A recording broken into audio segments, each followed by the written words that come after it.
저는 가는 데마다 마지막 밤에는 씨앗언금을 합니다. 저는 이제 4대째 내려오면서 부모가 심은 걸 내가 거뒀고 또 내가 심은 걸 자녀들이 거두는 걸 보고 있기 때문에 저는 그냥 하는 데마다 가는 데마다 꼭 씨앗언금을 합니다. 그래서 내일 저녁에는 우리가 자녀들을 위해서 평생 모아서 집 한 칸 해주는 것보다요, 내가 하나님 앞에 너희 보물을 하늘에 쌓아두라 그랬어요. 아멘. 거기는 조음이 쓸지 않고 도둑이 구멍을 뚫지 못한다 그랬습니다. 그러니까 우리가 인간적으로 부모가 모아서 자녀한테 줘도요, 거기엔 조음이 쓸고 도둑이 구멍을 뚫어요. 근데 이제 우리가 하나님께 들여놓으면 하나님이 때가 돼서 주실 때는 그건 누구도 건들지 못해요. 그러니까 제가 볼 때는 부모가 주는 것보다 하나님께 심고 하나님 주는 게 훨씬 크고 정확합니다. 이건 제 경험이에요. 그래서 이제 저는 가는 데마다 씨앗언금을 합니다. 내일 저녁에는 자녀를 위한 씨앗언금을 하면 좋겠습니다. 여러분 소원헌금도 뭐 물론 좋겠지만 내일 저녁에는 우리가 자녀를 위해서 좀 심읍시다. 저는 뭐 기본적으로 100배는 주신다, 저는 그렇게 믿고 있습니다. 왜냐하면 제가 100배 이상을 받고 있기 때문에 저는 그냥 믿어요. 그걸 100배를 거둔다, 저는 그렇게 믿고 있고요. 저는 뭐 그냥 좀 단순합니다. 그 부분에 있어서는. 그저 100만 원 심으면 1억 주시고 1000만 원 심으면 10억 준다, 나는 그냥 믿어버리거든요. 근데 이제 특히 그 부모의 믿음과 기도는 무섭습니다. 저는 제가 이제 중고등학교 때, 초등학교 때부터 우리 어머니가 나를 놓고 기도한 기도들이 있거든요. 첫 열매 하나님께 바칩니다, 그렇게 소원하시고 저를 위해서 기도한 제목들이 있어요. 이제 제가 철이 이제 초등학교 이제 고학년 올라갈 때 그 부모가 했던 기도들이 다 기억에 남는 게 있잖아요. 근데 보니까 내가 40대 중반 넘어가면서 보니까 거진 다 이루어지더라고요. 우리 목사님은 6개월 만에 이루어진다는데 저는 좀 그건 아니고 우리 어머니 기도를 보니까 그 제가 무섭다는 표현을 써요. 어머니의 기도, 부모의 기도는 정말 무섭다. 그러니까 부모가 심는 것도 100배, 1000배로 주시지만 기도도 정말 무서우리만치 응답이 돼요. 그러니까 제가 들을 때는 그건 말도 안 되는 기도였거든요. 목수 아들로 크면서 야간 고등학교 다니는 내가 꿈을 꿀 수 없는 걸 우리 어머니는 기도하셨어요. 그러니까 이제 현실을 생각하면 기도 못할 내용들입니다. 근데 뭐 예를 들면 이런 기도였습니다. 하나님, 우리 철호가 목사가 됐을 때 전 세계를 다니면서 말씀을 전하는 능력의 종이 되게 해주세요, 이렇게 기도를 하셨어요. 근데 여러분, 그때 그 60년대에 전 세계를 다닌다는 표현은 일반 서민들은 꿈을 못 꾸는 이야기입니다. 60년대에 여권을 갖는다는 건 우리나라 특권층만 갖는 겁니다. 그래요, 안 그래요? 아니에요?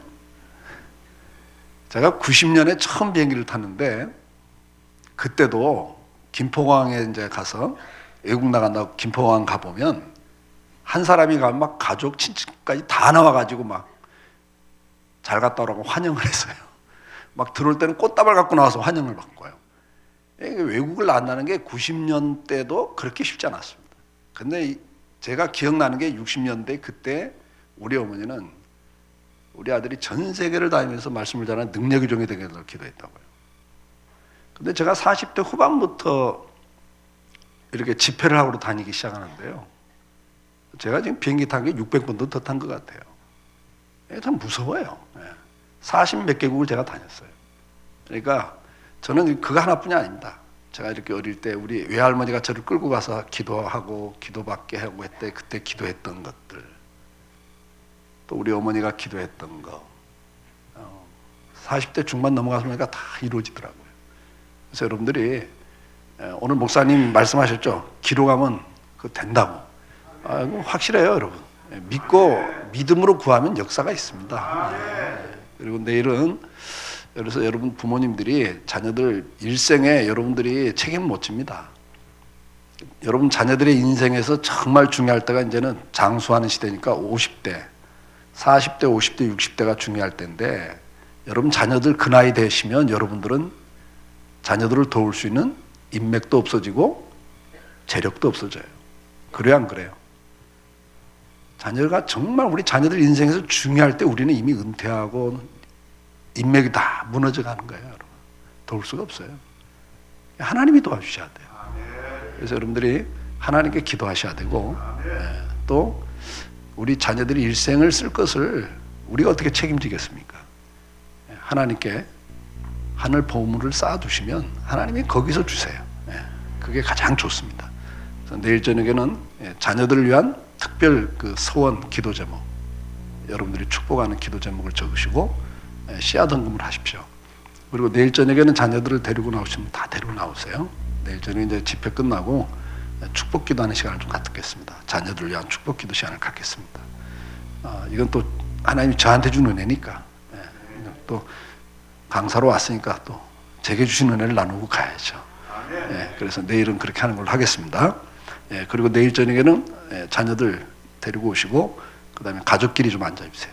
지금 이렇게 장로님들끼리 이렇게 앉아 계신데, 내일 저녁은 가족끼리 자녀들 데리고 오시면 데리고 오신 분들, 또 뭐 이미 출가하고 멀리 간 자녀들이 있으면 그건 어쩔 수 없죠. 그러나 헌물을 드리시면서 우리가 그 자녀들을 위한 축복 기도하는 시간을 갖도록 하겠습니다. 그렇게 하시고요. 내일은 가족끼리 되도록이면 앉아주시면 좋겠네요. 드려진 예물을 위해서 우리 잠깐 기도하겠습니다. 사랑하는 주님, 감사합니다. 오늘 하루도 주님 안에서 살았습니다. 감사드립니다. 생명 주셨고 건강 주셨고, 또 우리에게 갖가지 재능을 주셔서, 또 우리에게 가정과 일터와 교회를 허락해 주셔서, 오늘도 가정과 일터를 통해서 이 주의 몸된 교회를 통해서 하늘의 신령한 은혜와 땅의 기름진 복들을 누리게 하신 주님께 감사를 드립니다. 오늘도 은혜 가운데 살게 하신 거 감사합니다. 지켜주신 거 감사합니다. 오늘도 갖가지 사건 사고로 수많은 사람들이 어려움을 겪고 있고 하나님 고통을 당하고 있는데, 그 가운데서도 지켜주신 거 감사드립니다. 많은 질병과 기근이, 그리고 많은 잘못된 사상과 중독성을 가진 습관들이 우리를 공격하고 있는 그 가운데서도 지켜주셨던 거 감사드립니다. 우리 가정을 지켜주신 거 감사드립니다. 일터를 지켜주신 거 감사합니다. 주의 몸된 교회를 지켜주신 거 감사합니다. 아버지 하나님, 오늘 이 밤에도 주님 은혜를 사모하며 나왔습니다. 하나님 앞에 나오면서 귀한 예물을 준비하여 드립니다. 오늘 사랑하는 귀한 주의 자녀들이 주님 앞에 간절한 마음과 믿음과 소원을 가지고 예물을 드립니다. 아버지여, 받아 주시옵소서. 연락하시옵소서. 기쁘게 흠양하시옵소서. 그리고 하나님 응답해 주시옵소서. 내 믿음대로 될지어다, 내 소원대로 될지어다, 응답해 주시옵소서. 아버지 하나님, 오늘 이 밤에도 주님 치료해 주시옵소서. 회복을 시켜 주시옵소서. 메마른 심령의 은혜의 단비를 내려주시고 묶인 자들은 풀려지게 하여 주시옵소서. 아버지 하나님, 오늘도 공고한 자들 위로해 주시고 믿음 안에 소망 안에 승리할 수 있도록 역사해 주시기를 원합니다. 아버지, 우리 자녀들이 군대 가 있습니다. 하나님 유학을 가 있습니다. 아버지 하나님이요, 결혼하고 직장을 따라 떠나 있는 자녀들 많이 있습니다. 오늘 우리 자녀들을 주님이 지켜주시고 저들에게 복을 주시기를 원합니다. 은혜를 베풀어 주시기를 원합니다. 주님과 함께하는 자녀들이 되기를 소원합니다. 주님이 저들의 길을 지도해 주시기를 원합니다. 저들에게 장수의 복을 주시기를 원합니다. 아버지, 저들에게 만남의 축복을 허락해 주시옵소서. 이 밤에도 말씀을 듣고자 합니다. 하나님, 우리 입술의 열매로 복과 행복을 누리는 남은 인생길 될 수 있도록 축복해 주시옵소서. 감사드리며 예수님의 이름으로 간절히 축원하옵나이다. 아멘. 아멘. 저희가 저녁 집회에는 입술의 열매로 복과 행복을 누리고 삽시다라는 주제의 말씀을 나누고 있습니다. 자, 우리가 한번 성경 66권에서 하나님이 우리를 만드신 목적, 다시 말해서 하나님 우리에게 가장 원하는 게 무엇인가에 대해서 우리는 먼저 말씀을 상고했습니다. 복과 행복을 누리고 사는 것을 하나님이 가장 원하신다. 교회와 가정을 통해서 우리가 사랑으로 하나 돼서 행복하기를 원하시고, 또 일터를 통해서는 여러분에게 주신 재능을 가지고 자기 분야에 나가서 생육하고 번성하고 정복하고 다스리는 자의 삶을 살기를 원하신다. 그걸 우리는 사명이라고 한다. 이렇게 말씀을 드렸습니다. 자, 우리가 이렇게 복과 행복을 누리도록 만들어놨는데 우리 원수 마귀는 우리 인생이 복된 저주받게 만들고 행복한 대신에 불행하게 만드는 것이 마귀가 하는 일이다. 그리고 마귀가 우리를 공격하는 무기를 가지고 여러 가지 괴계를 가지고 있는데 그중에 이 말을 통해서 언어의 영역을 통해서도 우리 인생을 불행하게 하고 저주받게 하는 것들이 너무 많다. 자, 그래서 우리는 이제 그동안 하나님 앞에서 입 밖에 내서는 안 될 악한 말이 뭔지, 자기 생명을 살아가고 좋은 날 보기를 원하는 자는 그 혀를 그만해 악한 말을 그치라 그랬는데 그 악한 말이 뭔지 우리가 어저께 대표적인 하나님께 저주받는 말에 대해서 말씀을 나눴습니다. 하나님의 자리에 서는 말들, 하나님의 자리에 서는 교만한 자리에 서는 말들은 결국 우리 인생을 저주받게 한다. 마귀는 우리를 교만하게 만들어서 결국은 내가 하나님 자리에 서도록 만든다. 그래서 다른 사람을 판단하고 판결하고 비방하고 그리고 하나님을 대적하고 거스르게 만든다. 그리고 하나님의 일을 회방하는, 방해하는, 사실인 것처럼 이야기하고 그것이 현실적인 이야기지만 결국은 하나님의 뜻을 불순종하도록 만드는, 원망과 불만을 터뜨리게 만드는 이런 회방하는 말들은 우리가 하나님 앞에 저주받는 말이다. 그렇게 말씀을 드렸습니다. 자, 여러분들 오늘 하루를 사시면서 어떠셨습니까? 편하셨어요? 아니면 좀 어색하셨어요? 불편하셨어요? 예? 편안한 분들은 대단한 분들이에요. 대단한 분들입니다. 제가 샌디에고에서 집회를 했는데 저주받는 말을 하고 그 다음날 점심을 대접한다고 여전도에서 대접한다고 식당에서 만났는데 여전도 임원들이 들어오면서 나를 보더니 목사님 오늘 말을 못하고 살았습니다. 어저께 그 설교 듣고 나니까 말만 하면 이게 판단하는 말이고 말만 하면 이건 남 비판하는 말이고 말만 하면 원망 불만을 토하는 말들이고 말을 못하고 살았습니다. 그런 고백을 하더라고요. 그게 정상입니다, 여러분.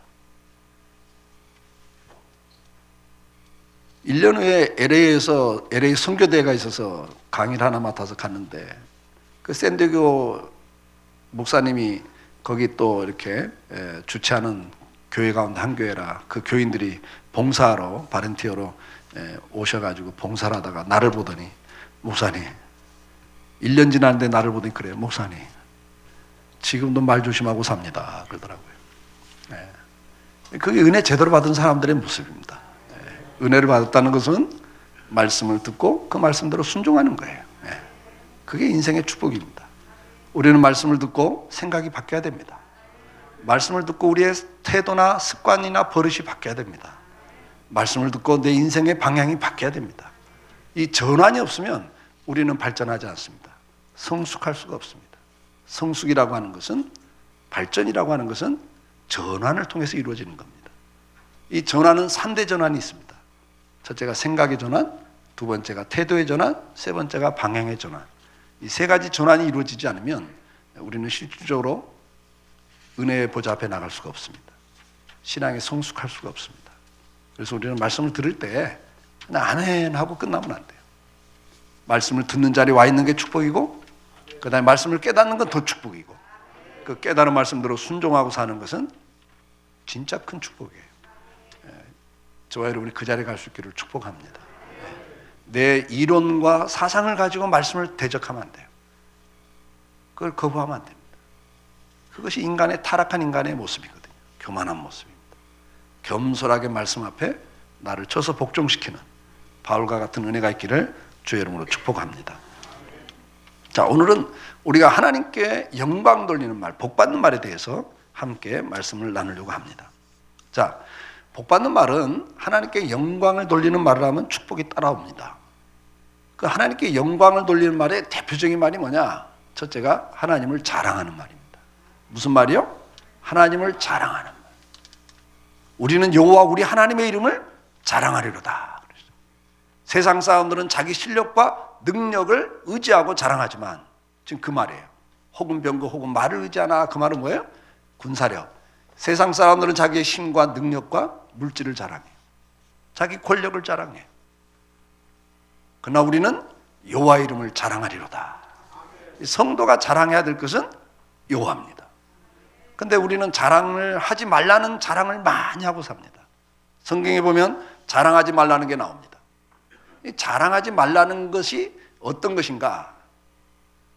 시간이 없고 이거 기니까 맨 밑에 구절 그런즉 거기만 읽어. 시작. 그런즉 누구든지 사람을 자랑하지 말라. 만물이 다 너희 것임이라. 뭘 자랑하지 말라고요? 사람 자랑하지 말래요. 근데 우리가 날마다 자랑하는 거 보면 레파토리가 1순위가 뭐예요? 자식 자랑. 이거 뭐 못 말리는 자랑입니다. 근데 그거보다 더 못 말리는 자랑은 손자 자랑이에요. 그건 더 못 말려요. 예, 아주 손주 자랑은 아주 이게 뭐, 예? 제가 아는 목사님이 연세가 좀 있는 교회 목사님이신데 당회원들도 다 연세가 좀 있는데 당회를 열면요 손주 이야기 때문에 당회가 안 된대요. 그래서 아주 그냥 이야기하려면 10,000원 내놓고 이야기하라니까 10,000원 내놓고 이야기를 한대요. 그 정도 손주 이야기는 하고 싶은 거예요, 여러분. 우리는 자랑을 할 때 보면 대부분 다 사람을 자랑합니다. 근데 성경은 하지 말라 하는 자랑이에요. 그러니까 우리가 이렇게 말씀을 모르면 말씀을 불순종하는 게 매일 삶 속에서 내가 의도하지 않게 말씀을 불순종하고 사는 거예요. 그러니까 축복이 연결이 안 되는 거예요. 하지 말라는 자랑을 하고 있거든요. 이게 불순종이란 말이에요. 아멘? 불순종이 죄잖아요. 하라는데 하지 않는 게 죄고, 그렇죠? 하지 말라는 거 하는 게 죄란 말이에요. 우리가 이렇게 날마다 삶 속에서 무지한 가운데 죄를 짓고 살아요. 같이 읽습니다. 시작. 여호와께서 이와 같이 말씀하시되 지혜로운 자는 그의 지혜를 자랑하지 말라. 용사는 그의 용맹을 자랑하지 말라. 부자는 그의 부함을 자랑하지 말라. 우리가 자랑하는 게 대부분 다 이겁니다. 자기 똑똑하고 잘난 거, 실력 있고 능력 있는 거, 그 다음에 가진 부, 이런 걸 자랑해요. 근데 성경은 이런 걸 자랑하지 말라는 거예요. 그러니까 하지 말라는 걸 얼마나 많이 하는지 알겠죠? 여러분 자랑 안 하고 사세요? 날마다 자랑하고 삽니다, 우리는. 근데 하지 말라는 자랑을 날마다 하고 살아요. 이걸 하지 말라고 그랬어요. 무엇도 자랑하지 말라고요? 내일도 자랑할 수가 없어요. 여러분 내일이 보장돼 있다 없다? 없습니다, 여러분. 내일 일이 내 소관이 아니에요. 네가 하루 동안 무슨 일이 날지 네가 알 수 없다 그랬어요. 같이 읽습니다. 시작. 내일 일을 너희가 알지 못하는도다. 너희 생명이 무엇이뇨? 너희는 잠깐 보이다가 없어지는 안개니라. 너희가 도리어 말하기를 주의 뜻이면 우리가 살기도 하고 이것저것을 하리라 할 것이거늘 이제 너희가 허탄한 자랑을 자랑하니. 이것은 악한 거다. 그런데 그 뒤에 게 지금 안 나왔어요. 화면이 좁아가지고. 예. 자, 같이 읽어요. 너희가 그 은혜를 인하여 믿음으로 말미암아 구원을 얻었나니 이것이 너희에게서 난 것이 아니요 하나님의 선물이라. 행위에서 난 것이 아니니 이는 누구든지 자랑치 못하게 함이니라. 아멘. 우리가 구원받은 것도 자랑할 게 없어요. 하나님 은혜로 구원받은 거예요. 내가 신앙생활을 지금 잘하고 있는 것도 자랑할 게 없어요. 왜? 주님의 은혜를 주셔서 지금 이 자리에 있는 거예요. 사도 바울이 고백하죠. 나의 나 된 건 주님의 은혜입니다. 내가 다른 사도보다 더 많이 수고한 것도 주님의 은혜입니다. 내가 다른 사람보다 더 잘나고 열심히 해서 지금 이렇게 충성하는 게 아니라 그것도 은혜를 주셔서 하는 거란 말이에요. 자랑할 게 없어요. 아브라함도 행위로 의롭다함을 받은 게 아니라 그랬어요. 아멘? 자랑할 것이 하나님 앞에서는 없습니다.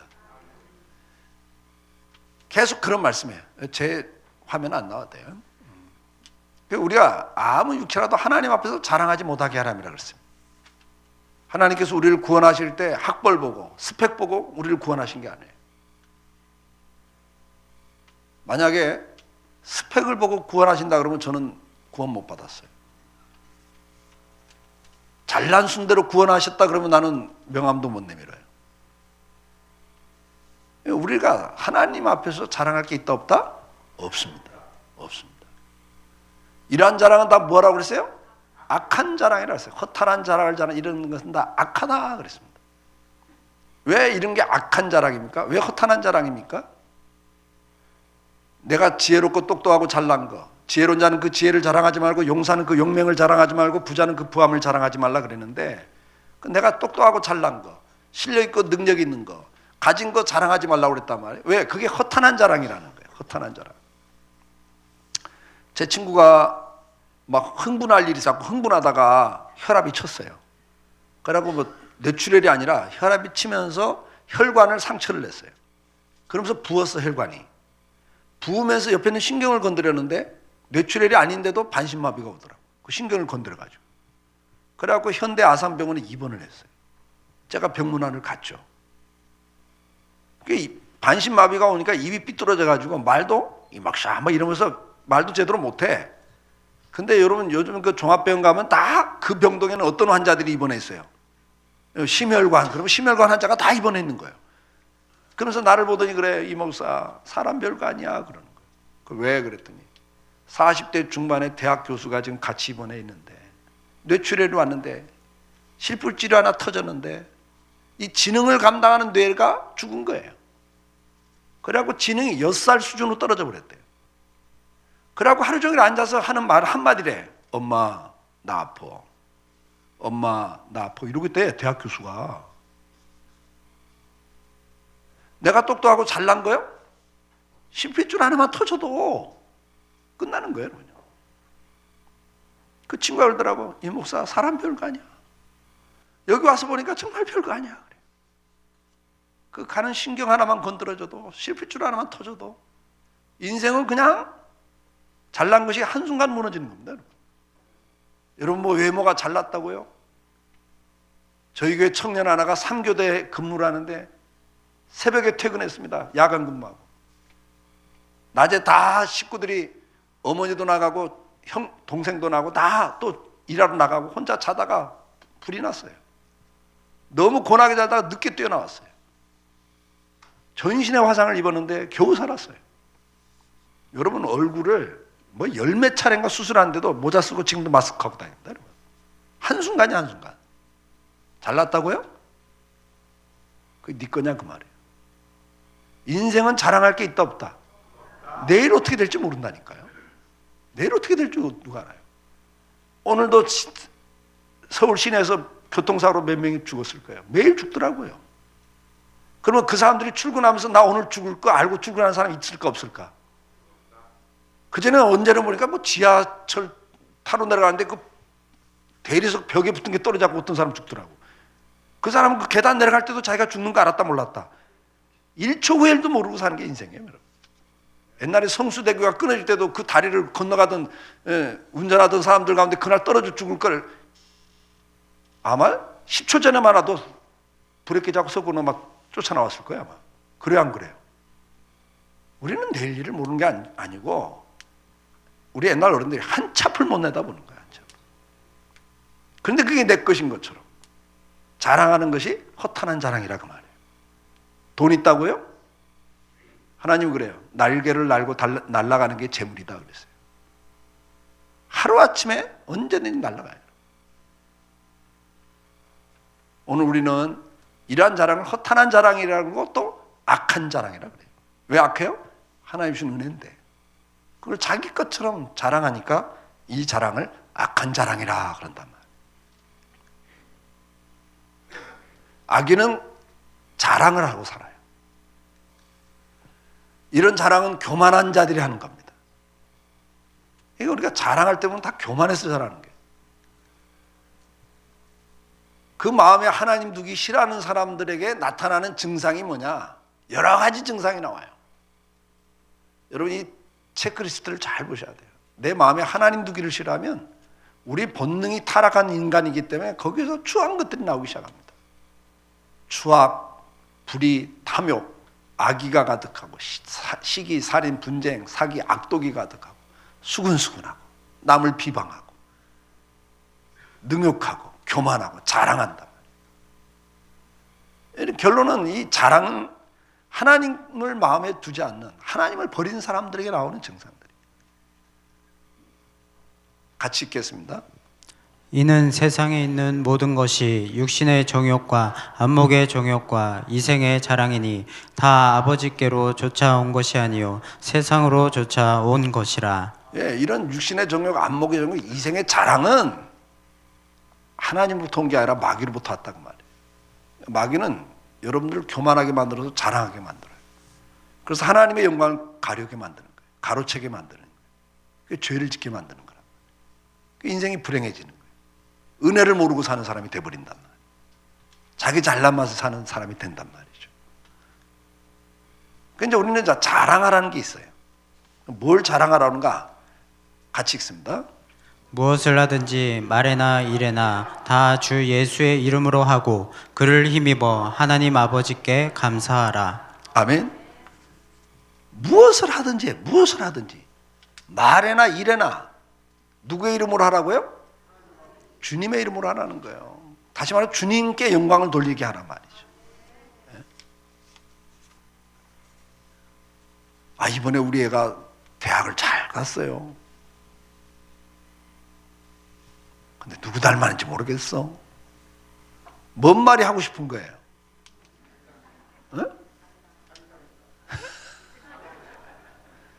그 대학 가보지도 못한 부모가 누구 닮긴 누구 닮아 안 닮았지 이미.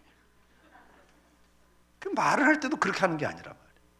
아이고 우리 부부는 그 대학 가보지도 못했는데 하나님 우리에게 지혜를 주셔서 은혜를 주셔서 아이고 이번에 이렇게 참 대학을 잘 갔다고. 하나님 은혜를 드러내야지. 은근히 자기 똑똑하고 잘난 거 자랑하고 싶어가지고 무엇을 하든지 말에나 주 예수 이름으로 하라 그랬어요. 아멘. 자랑하는 자는 어떻게 자랑하라고요? 주 안에서 자랑해야 돼요. 주님의 은혜입니다. 이게 주님의 은혜였습니다. 주님 안에서 자랑하셔야 돼요. 아까 에레미야 9장 23절에 지혜로운 자는 그 지혜를 자랑한다고 용사는 그 용맹을 자랑하고 부자는 부함을 자랑하지 말라 그러면서 24절이 이렇게 이어져 가는 거예요. 시작. 자랑하는 자는 이것으로 자랑할지니 곧 명철하여 나를 아는 것과 나 여호와는 인애와 공평과 정직을 땅에 행하는 자인 줄 깨달은 것이라. 나는 이 일을 기뻐하노라. 여호와의 말이니라. 아멘. 너희 앞에 거 자랑하지 말고 지혜나 용맹이나 부함을 자랑하지 말고 자랑하는 자는 이걸 자랑해라. 그러면서 뭘 자랑하래요?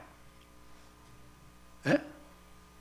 하나님이 어떤 분인가를 깨달은 걸 자랑하라. 여러분 각자가 하나님에 대해서 깨달은 게 달라요.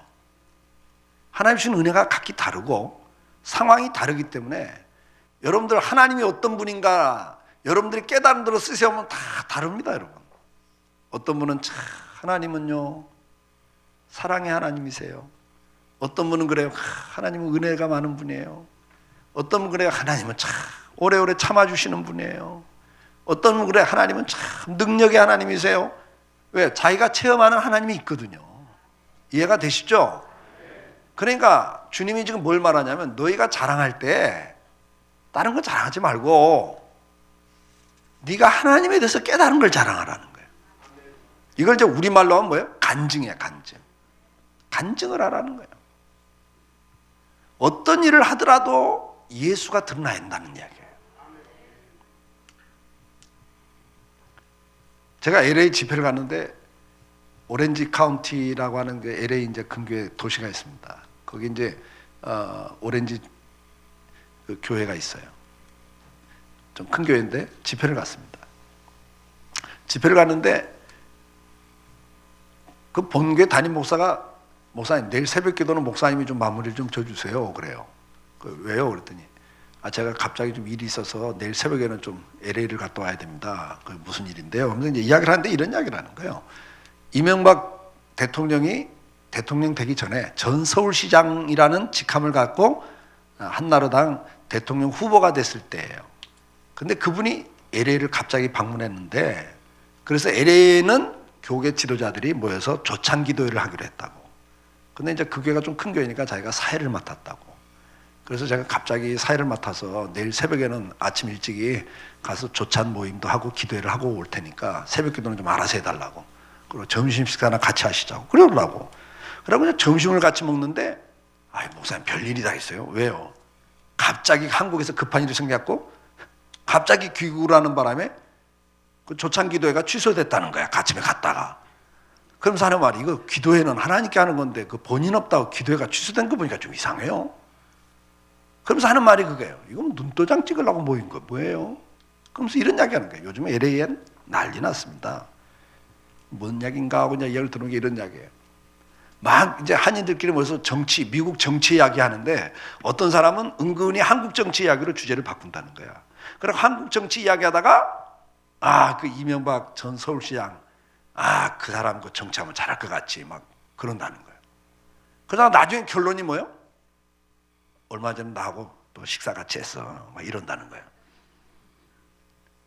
그 사람은 또 경제 이야기가 나오면 뭐 미국 경제 이야기하다가 또 한국 경제 이야기로 주제를 바꾼 다음에 그래도 그 CEO 출신이 대통령이 되면 한국 경제가 좀 살겠지. 그 이명박 씨 이야기를 실컷 하고는 얼마 전에도 그 부인하고 우리 집사람하고 전화 통화를 했다고. 이런 사람이 한두 명이 아니라는 거야. 지금 자기가 누구를 알고 있다고? 예? 지금 누구를 알고 있다고 자랑하는 거예요, 은근히. 그렇지. 앞으로 한국의 대통령 될 가능성이 많은 그 사람은 내가 알고 있다는 걸 뭐 정치 이야기가 나오든 경제 이야기가 나오든 사회 이야기가 나오든 이 주제를 바꿔가지고 결론은 이명박 씨 이야기를 꺼내고 그거 하다가 결론은 뭐예요? 내가 잘 알아 이런다는 거예요. 내가 알고 있는 그분에 대해서 자랑하는 거란 말이죠. 이해가 좀 되세요? 하나님이 이걸 기뻐한다는 거예요.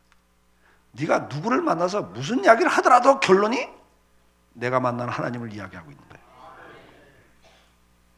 그걸 하나님이 기뻐한다 그랬어요. 아멘입니까? 하나님이 이걸 기뻐하는 거예요. 우리가 성경을 보면 그리스도 예수를 자랑하라 그랬어요. 십자가를 자랑하라 그랬어요. 목회자는 성도를 자랑합니다. 바울은 가는 데마다 데살로니가 교인들을 자랑했습니다. 아멘? 하나님의 여러 교회에서 우리가 친히 자랑했다 그랬어요. 목회자는 가는 데마다 교인을 자랑합니다. 성도는 누구 자랑하고 살아야 됩니까? 예, 우리는 여러분 우리가 주님의 심판대 앞에 섰을 때 목사에게 자랑거리는 성도고 성도들에게 자랑거리는 누구라고요? 목회자입니다. 너희가 우리 자랑이 되고 우리가 너희 자랑이 된다 그래서 주님 앞에. 아멘? 여러분 생각해 보세요. 21세기 교회는 누구의 교회입니까? 주님의 교회잖아요. 그러면 이 교회를 자랑하면 누구 자랑하는 겁니까? 주님 자랑하는 거죠. 주님 자랑하는 거예요. 목사님을 자랑하면 목사님은 누굽니까? 주님의 종이라 그래요. 장로님도 주의 종이라 그러잖아요. 그러면 목사님이나 장로님을 자랑하면 누구 자랑하는 거예요? 그렇죠. 주님 자랑하는 거예요. 주의 종이니까. 성도들을 자랑하면 누구 자랑하는 겁니까? 주님의 백성들이니까, 주님의 자녀들이니까 주님을 자랑하는 거예요. 그럼 반대로 교회 욕하면 누구 욕하는 거예요? 그렇죠. 주님 욕하는 거예요. 너무 잘하시네요. 여러분 우리가 이걸 놓치고 있는 거예요. 자 보세요. 누가 나한테 오더니 그래. 목사님 그 동혁이 있잖아요. 제 아들입니다. 그런데요. 그 걔 왜 그래요? 왜? 걔 이러고 다닙니다. 그게 다 사실이야. 근데 문제를 이야기해. 그러면 들을 때 내가 아이고 집사님 어떻게 그렇게 정확히 사람을 보냐. 대단하다. 내가 이렇게 반응할까? 내 자식 문제 있다고 이야기를 해. 근데 그게 다 사실이야. 그래도 듣는 아버지는 나는 마음이 어때요? 기분 나빠. 아이고 사람 잘 보네. 그렇게 칭찬이 안 나가요. 내 반응이 어떻게 나가? 그래서 어쨌다고? 그래서 어쨌다고? 속으로 그래. 보태준 거 있냐? 듣는 아버지는 기분 나쁜 거야 일단. 그래 안 그래요? 우리 딸이 오더니 그래. 아빠 왜? 나 동혁이 때문에 미치겠어. 왜? 학교에서 걔 때문에 창피해서 얼굴을 못 들고 다니겠어 내가. 걔 왜 그래요? 그러면서 하는 말이 왜 낳았어 걔를? 그러면 내가 미안하다 그래요? 우리 딸한테? 그런 아들 낳아서 미안하다 그래요? 나쁜 놈의 자식. 야 임마 다른 애들이 다 네 동생 욕해도 임마 너는 네 동생 편들어야지. 어디서 이놈의 자식이. 제가 혼내줍니다 여러분. 여러분 교회는 다 하나님의 교회입니다. 건강한 교회도 있고 약한 교회도 있어요. 하나님 앞에 정말 충성스러운 교회도 있지만 하나님 앞에서 날마다 사고치는 교회도 있어요. 그러면 아버지 마음은 어디 들어가 있어요? 10손가락 깨물어서 안 아픈 손가락이 어디 있어요? 그런데 형제가 거기다 돌을 던져. 저 교회 문제 있다고. 뭐 저런 교회가 있냐고. 형제끼리는 그럴 수 있어요. 그러나 듣는 아버지는 기분 나빠요. 야 이놈아 네가 어떻게 같은 형제끼리 그럴 수 있냐. 세상 사람들이 돌을 던져도 너희는 편을 들어야지. 이게 아버지 마음이라는 걸 아셔야 돼요, 여러분. 그러니까 아버지 마음을 모르고 신앙생활 하니까 창피해 죽겠다고. 저 교회 때문에 참 얼굴을 못 들고 다녔다고. 여러분 생각해 보세요. 제가 실제로 봤던 건데 형님 동생 하는 사이에 싸움이 붙었어요. 예? 싸움이 붙었는데 나이 차이가 조금 나는데 형님 동생한테 싸움이 붙으니까 이 동생이 형님 멱살을 잡은 거예요. 형님 나한테 이럴 수 있어 하고 막 멱살을 흔드니까 그 형님 아들이 이제 그 건너방에 앉아 있다가 자기 아버지가 멱살이 잡히니까 쫓아나오더라고. 그런데 그 상대편 멱살을 딱 잡는. 왜 우리 아버지 이래요? 그러니까 이 싸가지 없는 게 어른들 싸움이 왜 이 싸가지 없는 게 막 이렇게 혼을 내니까 안 물러나. 그래도 왜 우리 아버지를 갖고 이래요? 이러더라고. 근데 아들이 쫓아나오더니 아버지 내가 저기서 다 들었는데 아버지 맞을 짓 했어. 그 자식 맞아요, 안 맞아요? 예? 자식 맞아요, 안 맞아요? 그게 자식이요? 자식이라면 그럴 수 없어요, 여러분. 여러분이 하나님의 자녀라면 하나님이 요구도 먹을 때 내가 생각해도 요즘 교회 문제 많아. 이러고 있으면요. 하나님 기뻐하실 것 같으세요? 그러니까 우리가 신앙생활을 하면서 너무 엉뚱하게 하고 있어요.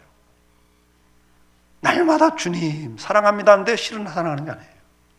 아버지 마음을 너무 모르고 신앙생활하는 거예요. 성도끼리 욕해요? 다른 교회를 욕해요? 거기다 돌을 던져요? 그리고는 와서 주님 사랑합니다. 그럼 주님 뭐라고 그래요?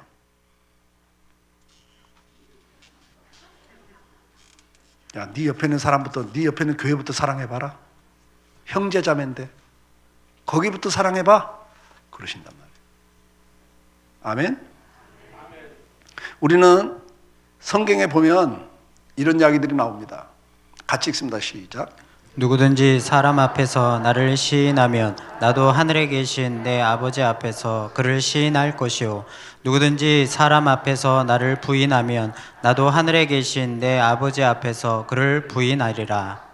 같이 읽으세요. 누구든지 나와 내 말을 부끄러워하면 인자도 자기와 아버지와 거룩한 천사들의 영광으로 올 때에 그 사람을 부끄러워하리라. 아멘. 주님이 이 말씀을 왜 하셨을까요? 여러분 주님이 이 말씀을 왜 하신 것 같아요?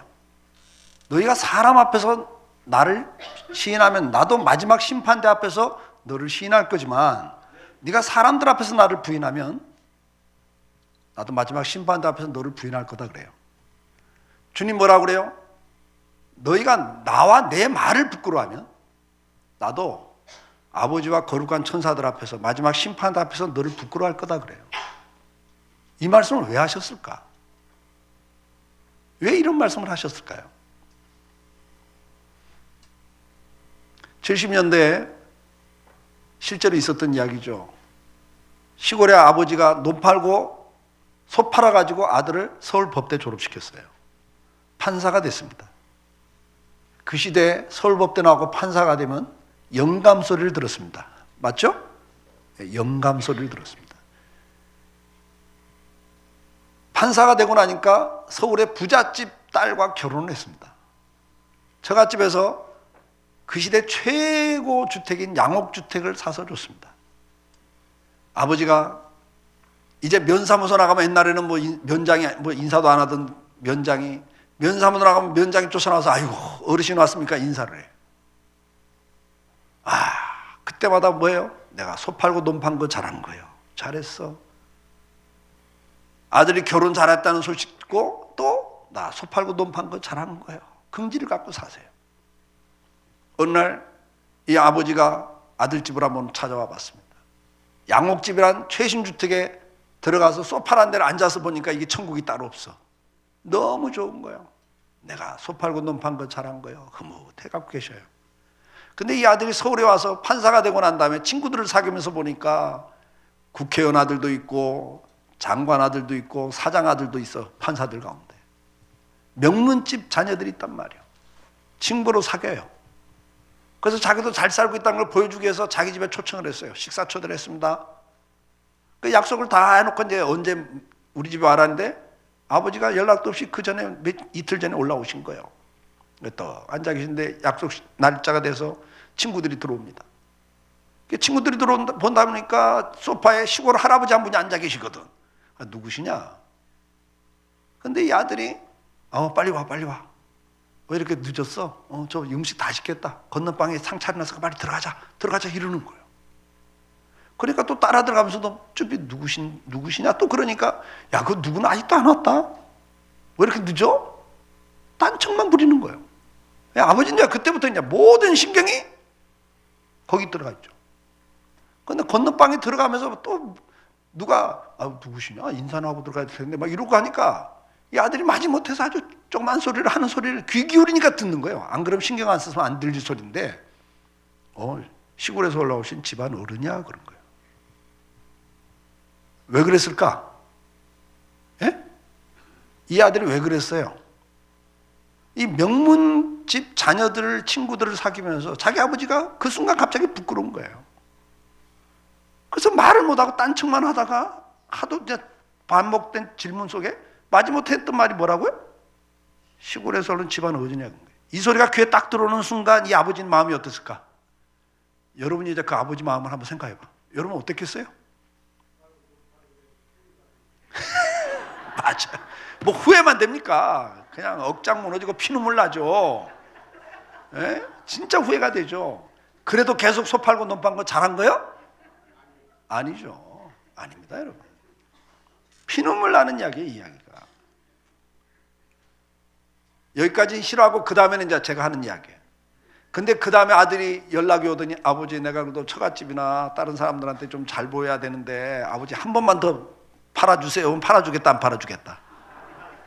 한 번만 더 논 팔아달라면 팔아주겠다 안 팔아주겠다. 미쳤냐 그러죠. 지금 그 이야기예요, 여러분. 그 이야기. 우리가 사람들 앞에서 예수를 부끄러워해요. 막 교회 욕하고 막 믿는 사람들 욕하면요 안 믿는 척하고 듣고 있어요. 부끄러워하고 있어요. 아니면 감사하고. 근데 그런 사람이 있단 말이에요. 그런 사람이 있어요. 그리고는 한술 더 떠가지고 내가 생각해도 요즘 교회 문제 많아 이러고 있단 말이에요. 그러면 그걸 보는 우리 주님 마음이 어떠시냐 말이에요. 우리 주님 마음이. 나는 너를 위해 십자가에 죽기까지 하면 너를 내 자녀 삼아놨는데 네가 사람들 앞에서 나를 부끄러워해? 네가 사람들 앞에서 내 말을 전하는 걸 부끄러워해? 지금 그 말씀을 하는 거예요. 그 말씀을 하는 겁니다. 어디가 식사하면서도 식사기도 하는 것도 부끄러워갖고 그냥 눈 뜨고 지저스 땡큐 그러고 있어요. 네? 그리고는 와서는 주여 은혜 주세요, 응답해 주세요. 주님이 그러잖아요. 내가 너를 부끄러워할 거다는 거잖아요. 여러분 인생이 복되길 바래요. 그러시려면 뭐 하셔야 돼요? 자랑하셔야 돼요. 자랑스러워 하셔야 돼요. 하나님을 자랑스러워 하셔야 돼요. 어디 가든지 우리가 예수 믿는 걸 자랑스럽게 이야기해야 돼요. 그럴 때 하나님 내가 이 일을 기뻐하노라 그런단 말이에요. 아까 믿으시면 아멘. 자랑하고 사세요. 여러분 교회를 자랑하셔야 돼요. 목사님과 성도들을 자랑하셔야 됩니다. 그게 주님 자랑이란 말이에요. 그럴 때 하나님께서 내가 이 일을 기뻐하노라 그런단 말이에요.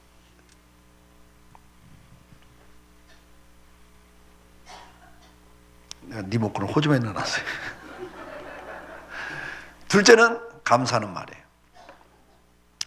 여러분 대표적으로 하나님께 영광 돌리는 말은 감사하는 말입니다. 범사에 감사하라 이는 그리스도 예수 안에서 너희를 향하신 하나님의 뜻이다 그랬어요. 이 감사라는 말은요 누참이나 어리석은 말, 희롱의 말 그런 말 하지 말고 돌이켜 감사하는 말을 하라 그랬어요. 아멘? 여러분 말이 바뀌셔야 돼요. 이게 누참 어리석은 말인데 또 나중에 나와요. 이런 말이 마땅치 않다 그랬습니다. 감사하는 말을 하고 사시길 바랍니다. 자 여기 보면 그냥 감사란 말이요 계속 나와요. 너희가 부르심을 받았는데 평강을 위해서 부르심을 받았다. 그러니까 원망 불평하고 시기하고 미워하고 질투하고 살지 말고 평강 가운데 살아야 된다. 그러기 위해서는 어떻게 해야 된다? 그리스도의 말씀이 너희 속에 풍성히 거해야 된다. 아멘? 말씀이 풍성히 거해야 이게 나오는 거예요. 그래서 권면하고 시와 찬송, 신령한 노래를 불러야 돼요. 찬송이 있어야 되고, 그 다음에 뭐가 있어요? 감사가 있어야 돼요. 감사가 있어야 돼요. 그럼 이 감사는 범사의 감사라고 그랬어요. 아멘? 범사의 감사라는 거예요. 자, 그러면 이 감사라고 하는 것은 어떤 말이냐? 하나님께 영광을 돌리는 말이에요. 자, 같이 읽습니다. 감사로 제사를 드린 자가 나를 영화롭게 하나니 그 행위를 옳게 하는 자에게 내가 하나님의 구원을 보이리라. 자, 감사로 제사를 드리는 자가 나를 영화롭게 한다 그랬어요. 아멘? 감사를 드릴 때 하나님의 영광을 들리는 거예요, 여러분들이. 어떤 거 하나를 할 때마다도 주님 앞에 감사할 때 그 은혜를 하나님께 돌리는 거잖아요. 이게 주님의 은혜입니다를 고백하는 거잖아요. 그래서 하나님께 영광을 돌리는 거라고요. 근데 그것이 마땅한 올바른 행위다 그거예요. 성도가 마땅한 행위가 뭐냐? 원어상 보면 그게 감사로 제사를 드리는 것이 올바른 행위다 그 말이에요. 그게 올바른 행위이기 때문에 그런 자들은 내가 구원해 주겠다 그래요. 여러분 인생길에서 필요할 때마다 구원의 손을 내미신단 말이에요. 누구에게? 감사하는 자에게. 그래서 이게 축복의 말입니다, 여러분. 감사는 마땅히 성도가 행해야 될 바고 그게 올바른 행위이기 때문에 하나님이 그걸 어여삐 보시고 축복을 하신단 말이에요. 그래서 감사는 하나님께 영광 돌리는 응답을 받는 말이에요. 하나님을 자랑하라고 그랬어요. 하나님을 감사는 하나님을 자랑하는 거예요. 하나님을 드러내는 거예요. 만민 중에 알려주는 거죠. 사람들에게 우리가 막 정말 망했을 때도 감사하면서 하나님을 드러내는 거예요. 아멘? 이 부분을 우리는 좀 더 이해를 해야 됩니다. 우리가 이 세상 사람들에게 하나님을 알리는 방법 중에 여러 가지가 있는데 그 중에 하나가 감사하는 거예요.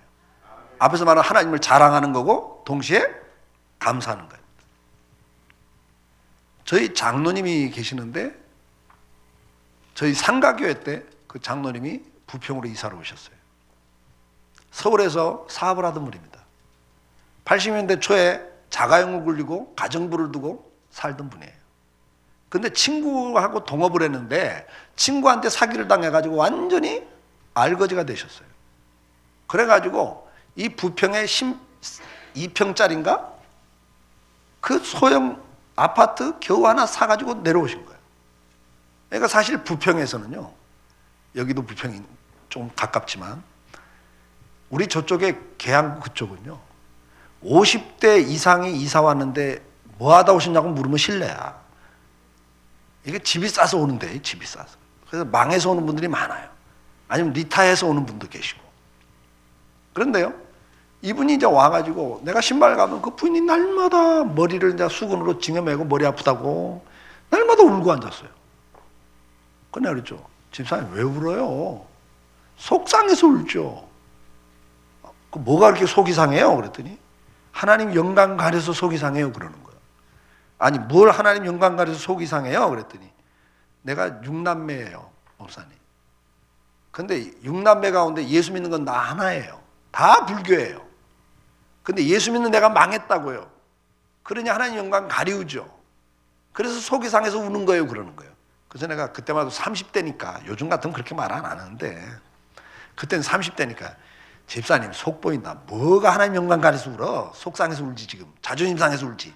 그래서 30대니까 그냥 고지고대로 딜밀잖아요. 아니라니까요 목사님 그래요. 뭐가 아니긴 아니요. 네, 이렇게 이야기했어요. 집사님 생각해봐요. 불교를 믿는 안 믿는 형제들이 자매들이 동업하다 친구한테 배신을 당했어. 그러면 안 믿는 사람들이 정상적인 사람들이 사고가 뭐예요? 이놈 잡으면 죽여 내가. 품에다 칼을 품고 다니면서 이놈 잡으면 죽여. 그리고 날마다 눈물을 흘리고 분노와 눈물로 시간을 보내죠. 그래서 날마다 울고 머리 싸매고 누워있어야 정상. 지금 집사님 모습이 정상이에요. 예수 안 믿는 사람들이 보면. 그런데 흥얼거리고 다녀. 뭐 콧노래를 불러가면서 흥얼거리고 다녀. 혼자 쭝얼쭝얼하면서 뭐 희쭉 웃어가면서 막 쭝얼거리고 다녀. 흥얼거리고 다녀. 저게 너무 충격을 받았고 실성했나? 형제들이 걱정이 돼서 이렇게 가까이서 이제 좀 더 만나서 이야기를 해보니까 이거 실성한 사람은 아니야. 말하는 거가 정상이야. 근데 어떻게 저렇게 웃고 다니고 어떻게 저렇게 흥얼거리지? 그러니까 가만히 들어보니까 뭐 찬송이라는 걸 부르고 앉았고 뭐 그러면서 또 쭝얼거리고 아이고 주님 감사합니다 이러고 다녀. 실성한 줄 알았더니 실성한 건 아니야. 그러면 생각을 하기 시작해요. 예수 믿는 게 뭐길래 저렇게 망해갖고도 저럴 수가 있지? 이래야 하나님 영광이 나타나지. 내가 그 집사람한테 그랬어요. 날마다 이렇게 울고 누워있으면 이게 무슨 하나님 영광을 나타내는 거예요? 내가 그랬어요. 여러분, 우리는 감사를 함으로써 사람들에게 하나님을 알리는 거예요. 믿습니까? 사업이 망했다고 하나님 영광 가리는 게 아니고 병들었다고 하나님 영광 가리는 게 아니에요. 저와 여러분은 화살표 인생입니다. 화살표는 모양이 다양합니다. 굵고 가늘고 길고 짧고 꾸불꾸불하고 일직선이고 화살표는 모양이 다양해. 그러나 화살표는 목적이 딱 하나예요. 방향을 가리키는 거예요. 목표를 가리키는 거예요. 믿으시면 아멘. 여러분 인생이 어떤 인생은요 길게 장수하고 살아요. 어떤 인생은 짧게 살아요. 예수님도 33년 살다 가셨다고요. 어떤 인생은 정말 굵직하게 살아요. 어떤 인생은 정말 가늘게 인생을 살아. 어렵게 이름도 안 나고. 어떤 인생은요 일직선 인생을 살아. 형통한 인생을 살아. 그때 어떤 인생은 막 꾸불꾸불 인생 파란만장을 다 겪어. 그러고 살아. 사는 건 다 제각각인데 그리스도인의 특징이 뭔지 아세요? 그 가운데서 주님을 가리키고 있는 거예요. 주님을 드러내고 있는 거란 말이에요. 사업이 성공했을 때도 주님을 드러내야 되고 사업이 망했을 때도 주님이 드러나야 되는 거예요. 건강할 때도 주님이 드러나야 되고 병들었을 때도 주님이 드러나야 된단 말이에요. 그게 그리스도입니다. 여러분. 그게 그리스도인이에요. 저희 장로님 가운데 돌아가셨는데 북한에서 내려오신 장로님이에요. 서울 광성교회를 개척한 분이에요.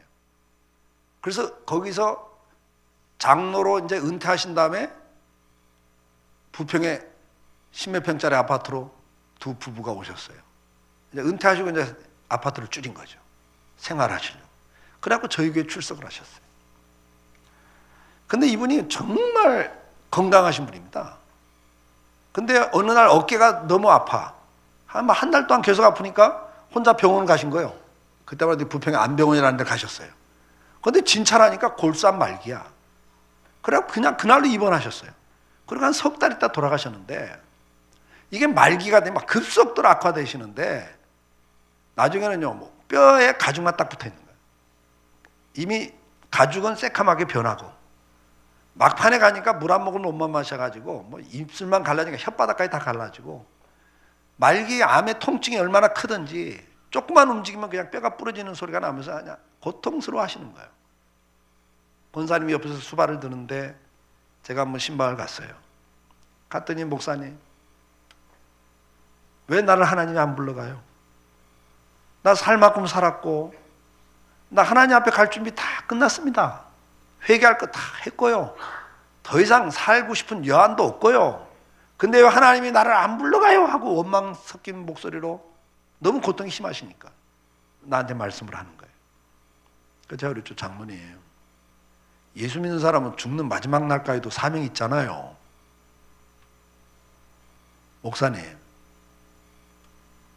이제 다 죽어간 이 사람에게 무슨 사명이 남아있어요? 빨리 가는 게 복입니다. 나는. 왜 안 불러가요? 또 그러시는 거예요. 그냥 이런 이야기였어요. 장모님, 여기 입원한 환자들, 보호자들, 장로님을 치료하는 의사나 간호사들 가운데 불신자들 많습니다. 장로인 거 다 합니다. 어느 사람마다 장로님 하니까 다 장로님인 거 알아요. 그래서요, 장로님, 내세 천국 소망을 가진 성도가 인생의 마지막을 어떻게 보내는지를 보여주는 게 장로님 사명 아닙니까? 내세 소망이 없는 사람의 죽음과 소망이 있는 사람의 죽음이 어떻게 다른지 그거 보여주는 게 장로님 사명 아니겠습니까? 제가 그 이야기를 했어요. 그랬더니 얼굴색이 싹 펴지면서 목사님 알았어요. 찬송을 하는데 한 손에 링거가 꽂아 있으니까 한 손으로 벽에다 이렇게 박수를 치더라고요. 그리고 일주일 있다 돌아가셨는데 이분이 돌아가시기 전날 권사님 그동안 고마웠어. 그동안 수고 많았어. 나 만나서 고생 많았지. 그동안 고마웠어. 그런 거예요. 그러면서 하시는 말씀이 나 내일 아침 10시면 가. 지금 병원 통로에 천사들이 두 줄로 쫙 서 있어. 나 내일 10시면 가네. 그동안 고마웠어. 이런 거예요. 우리 장로님 그 다음날 몇 시에 돌아가셨을까? 어떻게 하셨어요? 어떻게 하셨냐고. 그 시간에 돌아가셨습니다, 여러분. 그랬더니요, 여러분 어떤 일이 생긴 줄 아세요? 그 병원에 우리 장로님을 치료하던 과장이 장로 아들이야. 근데 의대 가면서부터 예수 안 믿었어. 신앙생활 안 했어요. 근데 이걸 보고요, 충격을 받았어요. 진짜 천국 있나? 진짜 천국 있나? 천사들이 줄을 서서 기다리죠. 10시에 간다고 할 때 그 시간에 가니까 이 사람이 충격을 받은 거예요. 그리고 예수를 믿게 됐단 말이에요. 성도는요, 마지막 죽는 순간에도 하나님의 영광을 드러낼 수 있는 거예요. 믿으십니까? 여러분 인생이 어떤 인생이가 중요한 게 아니에요. 그걸 계시록에서는 촛대라 그래요, 교회를. 아멘? 촛대는 사명이 뭐예요? 불을 켜서 멀리 비치는 겁니다. 근데 많은 사람들이 촛대를 치장해요. 내 촛대에다가 학벌이라는 사파이어 갖다 붙여놓고 성공이라는 다이아몬드 붙여놓고 그러면서 촛대를 찬란하게 만들면서 인생 성공했다고 생각해.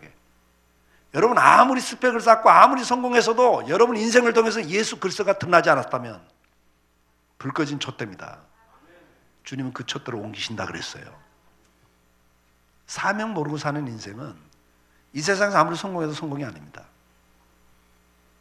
주님을 자랑하고 살길 바라고 주님을 드러내고 살길 바랍니다. 근데 이 드러내는데 가장 중요한 것 중에 하나가 감사라는 거예요. 감사. 어떤 상황에도 감사할 때 옆에 사람들이 충격을 받아요. 믿으시면 아멘. 부도가 나서도 감사하고 있단 말이에요. 구직에서 떨어지고 있는데도 감사를 하고 있단 말이에요. 도대체 어떻게 저렇게 감사할 수 있는가? 범사에 감사라고 그러는데 어떻게 우리가 감사하고 있냐고요. 저랑 신학교 동기 목사님입니다. 나이가 저보다 13살이 많아요. 그러니까 동기니까 늦게 신학을 하신 거예요. 사업을 하다가 신학을 하셨습니다. 이분이 사업을 하면서 이 부천에서 주물 공장을 크게 하셨어요. 하나님의 기도 제목이 뭐냐? 하나님 10의 구조를 바치고 난 10의 1만 갖고 살겠습니다. 이렇게 기도하고 사업하신 분이에요. 참 못 있는 사람 많습니다. 10의 1을 바치겠습니다가 아니라 난 10의 구조 바치고 10의 1만 갖고도 살겠습니다. 여러분 생각해 보세요. 한 달에 500만 원 수입하면 11조가 얼마예요? 50만 원이지. 50만 원 맞죠? 그러면 내가 5천만 원 수입을 하면 10의 9를 바치고 10의 1만 남아도 얼마예요? 500이요. 더 많잖아. 500에서 50 빼고 나면 450인데. 이분은 계산이 그렇게 한 거예요. 근데 이렇게 산 분이 실제로 미국의 US 스틸 회사 초대 회장이 그런 분이에요. 자동차 공장의 조립공이었어요, 그분이. 근데 그분이 기도했어요. 하나님 나 선교하고 싶어요. 축복해 주세요. 그때 막 응답이 왔는데 축복이 응답이 아니라 구조조정이 와버렸어요. 잘렸어. 그래갖고 어디로 갔냐? 우리 대우자동차도 옛날에 그랬습니다. 구조조정 자를 때 어디로 보내? 자동차 판매회사. IMF 와가지고 회사가 지금 막 구조조정하면서 판매사로 보내면 판매가 됩니까? 그 시대에? 그러니까 그냥 그리 보낸 거예요. 자르기 위해서. 판매사로 갔어, 이분이. 근데 기도하면서 주님, 어떻게 나한테 축복해달라는데 이런 시련을 줍니까? 이렇게 말하지 않고 하나님 선한 길로 인도하실 줄 믿습니다. 그리고 감사하고 기도하면서 열심히 차를 팔러 다니는데 판매 1위야, 이 사람이. 그래가지고 고급차 판매하는 부서로 부서가 바뀌었어. 고급차를 판매하다 보니까 오너들을 직접 만나요. 그러던 어느 날 어떤 사장님이 차 때문에 만나서 이야기를 하다가 내가 그동안 당신을 유심히 봤는데 당신은 사업을 해도 잘할 것 같다고. 아유, 저는 뭐 자금이 없어서요. 내가 좀 밀어줄 테니까 한번 해보라고. 이렇게 된 거예요. 그래갖고 철물 공장을 하나 조그만 걸 시작했어요. 철물 공장을. 근데 그러면서 세계대전이 터졌어요. 2차 대전이. 어떻게 됐겠어요? 철물 공장. 전쟁이 터졌어. 미국엔 전쟁에 직접 겪지 않고 무기를 만들어서 보내야 돼. 미국에 있는 모든 철물 공장들이 밤낮 기계가 돌아가야 돼요. 그게 급성장하면서 US 스틸에서 해자가 됐어요. 그분 평생 12구조를 바치고 살았어요. 이런 사람도 있다니까. 근데 이분도 그걸 흉내를 냈어. 내가 보니까 12구조를 바치겠습니다. 근데 회사가 망했어. 이분이 회사가 망해가지고 저 수도원, 철원에 있는 대한수도원 한탄강의 한겨울에 얼음바닥에 앉아서 기도를 했대요. 이렇게 기도했대요. 따라서 한번 해봐요. 하나님, 밟으면 밟았지 왜 비벼요? 이렇게 기도했대요. 다시 한번 따라서요. 하나님, 밟으면 밟았지 왜 비벼요? 무슨 기도인지 아시겠죠? 하나님, 망하는 거 이해가 된다. 그러니까 망하라는 거. 왜? 옛날에 신앙하라고 소원을 줬대요. 근데 신앙 안 하려고 하나님 앞에 이제 뭘 했어? 옵션을 하나 낸 거야. 10의 구조 바칠 테니까 봐달라고. 근데 하나님이 10의 구조 갖고 소원 준 사람 그걸 변경해 줘요? 그러니까 망한 거예요. 그러니까 이걸 깨달은 거야. 아, 신학가라고 망하게 하는구나. 깨달았어. 근데 망하는 건 이해가 된다 이게야. 근데 이렇게까지 망하게 할 이유는 어딨냐 이게. 왜? 방 한 칸 얻을 돈이 없어갖고 애들은 할아버지 집에 갔고, 부인은 비누 떼가지고 버스 안 들어간 시골 들어가서 버스 비누 팔고 앉았고, 자기는 한겨울에 한탄강 얼음바닥에 앉아있단 말이에요 지금. 그러니까 이런 기도가 나오는 거야. 하나님, 밟은 밟았죠 왜 비비냐고. 망하게 해도 이렇게까지 망하게 할 게 어딨냐고. 여러분, 우리가 살다 보면 그런 일들이 있다 없다? 솔직히 이해 안 될 때가 있다 없다? 하나님 살아가시다면 어떻게 이렇게 해요? 어쩌면 이럴 수가 있어요? 라는 소리가 나올 때가 있더라 없더라? 살다 보면 있죠. 그분이 그런 분이었습니다. 근데 제가 성경을 보면요, 그런 분이 또 사도 바울이요. 정말 스펙 좋고 잘 나가던 인생인데 예수 만나고 난 다음부터 주님에서 살아보겠다고 인생 돌아섰을 때, 그때부터는 날마다 매 맞고 배척을 당하고 돌에 맞고 죽은 줄 알고 버려버리고, 겨우 살아났더니 또 30에서 하나를 가면 퇴장을 3번을 맞아, 40에서 하나를 가면 퇴장을 뭐 5번을 맞아. 완전 골병 들어버렸어 이 사람이. 날마다 굶고 다녀야 돼. 날마다 살해 위기를 당하면서 살아요. 근데 빌립보를 들어갔어요. 기도하다가 환상을 보고 마게도냐로 가라고 해서 유럽으로 가면서 빌립보 첫 성을 들어갔단 말이에요. 거기서 복음 좀 막 전하자마자 또 잡혀가지고 실컷 두들겨 맞고 감옥에 갇혔어요. 이해가 돼요? 아니, 매를 안 맞아봤으면 나도 주님의 십자가의 고난 한번 맛보라고 아멘 그러겠는데, 이미 돌로 쳐 죽여가지고 죽은 줄 알고 버린 사람이에요. 완전 골병들을 들었어. 거기다가 퇴장을 9번인가를 맞았다고요. 한 대만 더 때리면 죽는 거예요. 50에서 하나를 가면 퇴장, 40에서 하나를 가면 퇴장은. 그럼 골병 든 사람인데 왜 때려서 가두냐 이게. 가두는 건 이해가 되잖아요. 그 교도소 안에 있는 죄수들하고 간수장 구원하라고. 아멘? 근데 왜 때려서 가뒀을까? 그거 아는 분 손 들어봐요. 안 맞았으면 십자가의 고난 한번 맛보라고 이해가 되는데, 이해가 되세요 여러분? 저는 성경 보다가 이해가 안 돼요 그런 건. 이런 상황이 오늘 우리에게도 있다고요. 근데 주님은 뭐라고 그래요? 그래도 감사하래요. 이게 미치는 거예요. 그래서 이해가 안 되는데 어떻게 감사해요? 세브란스 병원에서 근무하는 전사님이 저희 교회 와서 간증을 하는데 이런 간증을 해요.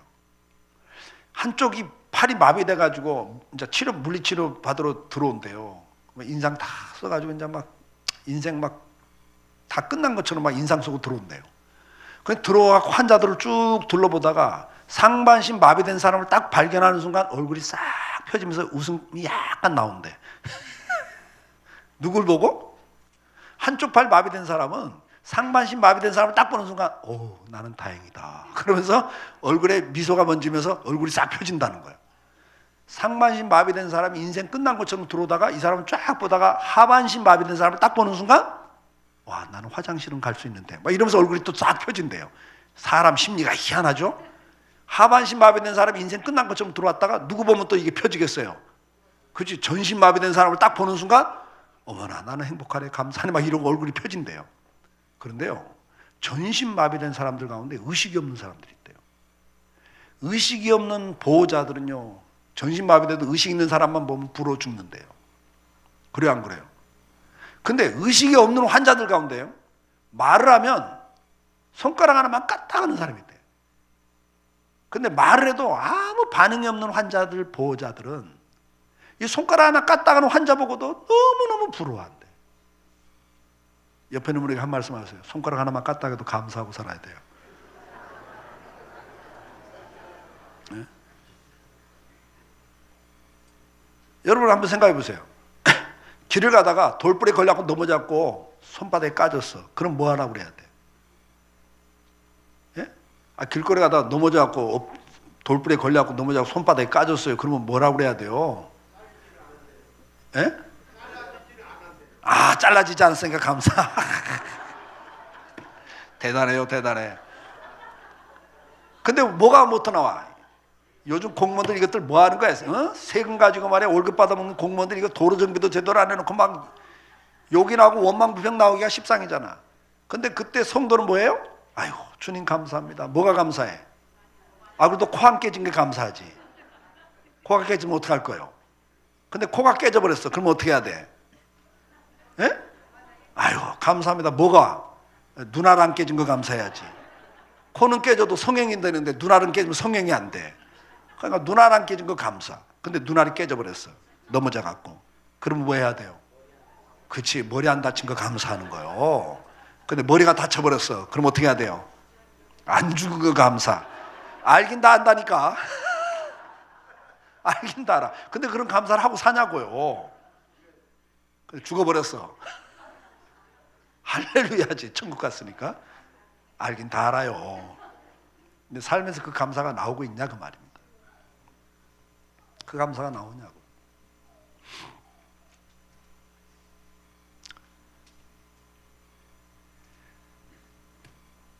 우리가 감사할 때 감사할 내용이 참 많아요. 감사는 하나님께 보답하는 겁니다. 아멘. 뭐 하나 이렇게 주신 것에 대해서 감사합니다. 이건 보답하는 거예요. 하나님 이게 기뻐하십니다. 이걸. 이걸 정말 기뻐하세요. 저희 딸이 고등학교 다닐 때 학원 갔다 늦게 오는데 우리 아내가 차로 태워갖고 오는데 이런 이야기 하더래요. 엄마 난 아빠가 참 고마워 그러더래요. 왜? 아빠가 목사님인데 설교하시는데 설교하는 것도 생활이 다르면 내가 사춘기 때 얼마나 힘들었겠어. 근데 그게 참 아빠가 그러지 않아서 난 아빠가 고맙고 아빠를 존경해 그러더래요. 나중에 알고 보니까 그 반에 또 다른 목사 딸이 있었는데 아빠가 좀 인격적으로 좀 이렇게 좀 문제가 있었나 봐요. 그래서 이 상처 많은 걸 이제 우리 딸이 안 거야, 친구. 그러니까 아버지가 갑자기 고마운 거예요, 이게. 우리 아버지는 안 그랬으니까. 그래서 이제 그 이야기를 하더래요. 그래서 우리 아내가 그 이야기를 나한테 전달해 주는 거예요. 우리 딸은 나를 고마워하고 자랑스럽게 생각한다는 거예요. 그러니까 들을 때 내 기분이 어떻겠어요? 이 남자들은요, 아내하고 자식이 인정해주면 정말 기분이 좋거든요. 기분이 너무 좋은 거예요. 그런데 이제 얼마가 지난 다음에 우리 딸이 하루는 나한테 오더니 아빠 나 용돈 3만 원만 굴더라고요. 내가 얼마 줬게요? 5만 원이 뭐예요? 10만 원 줘버렸어요 내가. 이 자식은 막 갑자기 10만 원 주니까 놀래가지고 아빠 고마워하고 막 안기더라고. 얘는 내가 왜 10만 원 준 줄 몰라요. 나는 걔 말을 듣고 너무 기분이 좋았거든. 그러니까 3만 원만 그런데 10만 원 주더라니까 내가. 그때 내가 깨달은 게 있어요. 구하는 것보다 넘치게 주는 게 이런 거구나. 아멘? 구하는 것보다 넘치게 주고 싶은 거예요 이게. 아버지도 우리가 감사하면 하나님을 자랑스러워하고 하나님께 감사하면 이렇게 기분 좋으시겠구나. 앞에서 내가 그걸 기뻐한다 그랬잖아요. 아멘? 기쁘시니까 그 다음에 뭐 구하면 그냥 넘치게 주고 싶잖아요. 이게 그래서 복 받는 말입니다, 여러분. 제가 한 번은 이제 후배 목사님 교회 집회를 갔어요. 집회를 갔는데 지하실에서 개척해갖고 12년을 고생했어요. 그러다가 어렵게 2층 상가로 옮겼어요. 이전 감사 부흥회를 한다고 저를 불렀어요. 그래서 저는 무조건 처음 가는 교회는 무조건 이 언어 생활을 설교하거든요. 그래갖고 이제 제목이랑 다 보냈어요.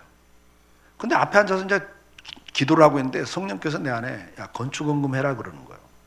그래서 하나님 이번에는 건축원금 주제 설교가 아니고요 말에 대한 겁니다. 근데 어떻게 또 갑자기 바꿔요. 주부에 다 나갔는데 어떻게 바꿔요. 막 이렇게 그냥 갈등하다가 올라가 시간 돼서 말에 대한 설교를 했어요. 그냥 둘째 날 앉아서 또 기도를 하는데 건축원금 하라 그러는 거예요. 아유 주님 중간인데요 이미 시작인데 어떻게 바꿔요. 그리고 올라가서 또 설교를 했어요. 셋째 날 앉았는데 또 건축원금 하라 그래요. 그래서 아니 진짜 어떻게 바꾸라고 그러세요. 그러니까 아니 설교 바꾸란 말이 아니고 네가 건축원금 하라고 그러는 거예요. 야 목사도 건축원금 하라는 말을 그렇게 하기 싫으니까 그렇게 해석을 그렇게 자꾸 설교 바꾸라는 걸로 내 스스로 해석을 하고 버틴 거예요. 근데 셋째 날 네가 헌금하라고 그래서 알았어요 주님. 그러면 강사한테 또 헌금까지 하라고 그럽니까? 막 이러면서 어떻게 안 해요. 그래서 이제 1,000만 원 작정하고 왔어요. 그러고 와서 일주일 안에 막 카드 막 이렇게 해가지고 1,000만 원 보냈죠. 근데 한 2달 지났는데 같은 노예 목사님이 나를 보더니 이 목사님 어떻게 그런 일을 다 했어? 왜요? 뭐? 그랬더니 아 그 장 목사가 목사님 이야기 하더라. 지하실 고생하다가 정말 지하실에서는 교회가 붕이 안 되니까 어떻게 해서 2층으로 무리하게 올라왔는데 교인 뭐 20-30명 모이는데 거기다 대고 그 뭐 건축원금 야금 시험 들어가고 떨어질까 싶어서 말도 못하고 있는데 강사 목사가 1,000만 원 헌금하는 바람에 재정집사가 그걸 봤더니 감동을 해가지고 헌금을 하게 되고 이게 소문이 나면서 교인들이 헌금을 해가지고 문제가 해결됐다고. 나는 평생 이철호 목사를 잊을 수 없다고 그러더라는 거예요. 그 이야기를 노예 목사님한테 이야기를 하고 나한테 이야기가 전달이 되는데 그 말을 들을 때 내 기분이 어때요? 괜찮더라고.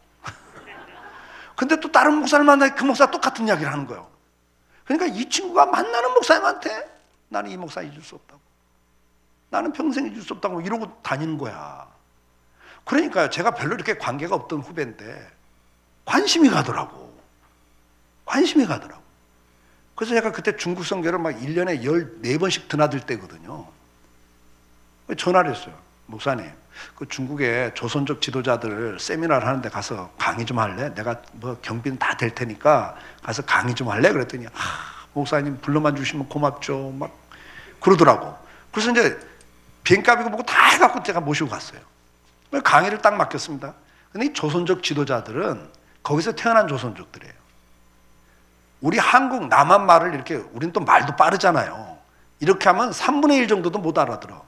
근데 그냥 앞에서 끄덕끄덕하고 막 그냥 세미나 참석해갖고 앉아 있는 거예요. 근데 이 친구가 딱 강의를 시작하는데 중국어로 강의를 시작하는 거예요. 와, 물 만난 고기야. 막 반응이 폭발적이고 왜? 막 자기들 뭐 너무 편한 중국말로 강의를 하니까 반응이 막 폭발적인 거예요. 난 놀랬죠. 그리고 식사하면서 목사님 어떻게 중국어를 이렇게 잘해? 목사님 제가 고등학교 때요 중국 선교에 대한 소원을 주셨대요. 하나님이. 그래서 대학을 지나가면서 우리나라 대학 가운데 실용 중국어를 제일 잘 가르치는 교수가 누군가를 알아보니까 인하대 송무승 교수가 제일 유명하더래요. 그래서 인하대 중국과를 간 거예요. 4년 동안 죽으라고 열심히 했대요. 막 조교 역할까지 하면서 중국을 했다는 거예요. 근데 대학 졸업하고 신학교 가갖고는 졸업하기 전에 불 붙었대. 뭘로? 개척에 불이 붙어가지고 개척을 해버린 거예요. 그래가지고 한 13년 쭉 고생만 한 거예요. 그러더니 나한테 뭐라고 목사님 내가 이번에 와보니까 내가 있어야 할 곳은 여긴 것 같아요 이러는 거예요. 그래서 나 이번에 들어가면 이제 목회 사임하고 나 중국 선교사 나올랍니다 이러는 거예요. 근데 내가 그랬어요. 목사님 여기 와서는 신학만 가르쳐서는 안 되고 이미 목회하는 분들이요 이 조선족 지도자들이 300에서 500명 목회를 하고 있어요. 근데 목사님 100명 넘은 목회를 안 해보셨잖아. 신학은 가르칠 수 있지만 목회는 도와줄 수가 없어. 그러니까 정말 중국에 오시려면 사임하고 우리 교회로 와. 그래서 우리 교회 와서 1년 동안 내가 사립비 줄 테니까 어떤 건 부서 맞지 말고 전체 중형교회가 어떻게 돌아가는지를 좀 보고 배워. 그리고 가면 좋겠다. 내가 자원해서 그러고 있더라니까. 그래갖고 1년 동안 우리 교회 와서 사립비 줘가면서 일도 안 하는 사람을 보라고, 배우라고. 그리고 갈 때 주파송. 아이고, 주파송까지 시켰어요. 근데 이분이 가서 2년 동안 비자를 받기 위해서 대학에 입학을 했어요. 중국어를 더 공부해야 되겠다. 그래가지고 하고 있는데 2년이 마치면 이제 비자 문제가 생긴 거예요. 나는 몰랐죠. 어느 날 제가 충영교회 이종인 목사님 그 전에 그분하고 같은 승용차 뒷좌석을 같이 타게 됐어요. 나는 그분 뭐 처음 만나죠. 뭐 원체 유명한 분이니까. 근데 이야기가 하는데 뭐라고 하냐면, 아유, 목사님, 우리가 중국에다가 말이죠. 한인교회 하나 세워놨고, 자기가 이제 미국 시민권이 있는 분이니까, 미국에는 후배 목사 거기다 데려놨더니, 아니, 미국을 자주 떠나더라고. 교인들이 시험 들어갔고, 결론은 목회를 못하고 갔어요. 아이고, 좋은 목사 있으면 소개 좀 해요. 아, 처음 만나가지고 지나가는 말이죠. 근데 제가, 아, 그 좋은 목사 하나 있습니다. 중국어 퍼펙트하게 잘하고요. 한국에서 목회 경험 13년 한 친구가 거기 있습니다. 그랬지. 그랬더니, 아, 그러면 이제 이메일로 이력서 좀 넣어보세요. 그러더라고. 내가 전화하고 이력서 넣으라고. 넣는데 후임 목사가 돼버렸어.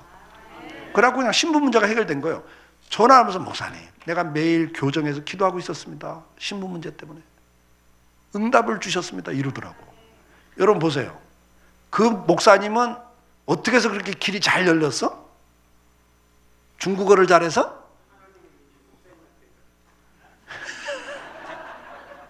감사를 잘해서. 감사를 잘해서.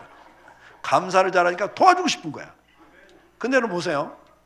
어떤 후배 목사가 또 나를 찾아왔어요. 우리 두 번째 배당 칠 때요. 목사님, 왜? 300만 원만 급하게 도와달래. 왜? 그랬더니 전세를 갑자기 1000만 원 올려달란다는 거예요. 15년 전 이야기입니다, 여러분. 근데 아무리 백방으로 알아봐도 지금 700만 원밖에 안 된대. 근데 이제 2, 3일밖에 안 남았는데 그때까지 이걸 못 올려주면 쫓겨난다는 거야. 그럼 교회가 어디로 가냐고. 그러니까 300만 원만 급하게 돌려달라. 일주일 있으면 돌려준다는 사람이 있으니까, 빌려준다는 사람이 있으니까 300만 원만 빌려달라고 왔어요. 그때만 우리 예배당 건축하고 있을 때니까, 아이, 목사님 보다시피 우리도 지금 막 달러 돈이라도 끌어다 써야 될 상황인데 어떡하면 좋냐 그랬더니, 목사님 일주일만 돌려주세요. 현장에서 돌아가는 돈 있잖아요. 막 이러고 나오는데 어떻게 안 빌려줘요. 빌려줬어요. 일주일이 다 돈이 안 돌아와. 한 달이 지나도 안 들어오고 2달이 지나도 안 돌아와. 근데 저는요, 한번 빌려주면 끝이거든요. 왜? 이게 내게 아니잖아. 청직이잖아. 맞죠? 하나님 주신 거 필요한 사람이 좀 주란 말이에요. 근데 빌려 쓴 사람은 갚아야 돼. 그게 묶여요. 그러니까 빌려 쓴 사람은 한 올이라도 남겨놓으면 안 된다고 그랬어요. 아멘? 그래서 그걸 갚아야 돼. 빌려 쓴 사람은. 그래야 인생이 안 묶여요. 왜? 약속이니까. 이해가 되세요? 근데 빌려준 사람은 채무를 강요하면 안 돼요. 왜? 내게 아니고 주님의 것을 필요한 사람에게, 형제에게 준 거잖아요.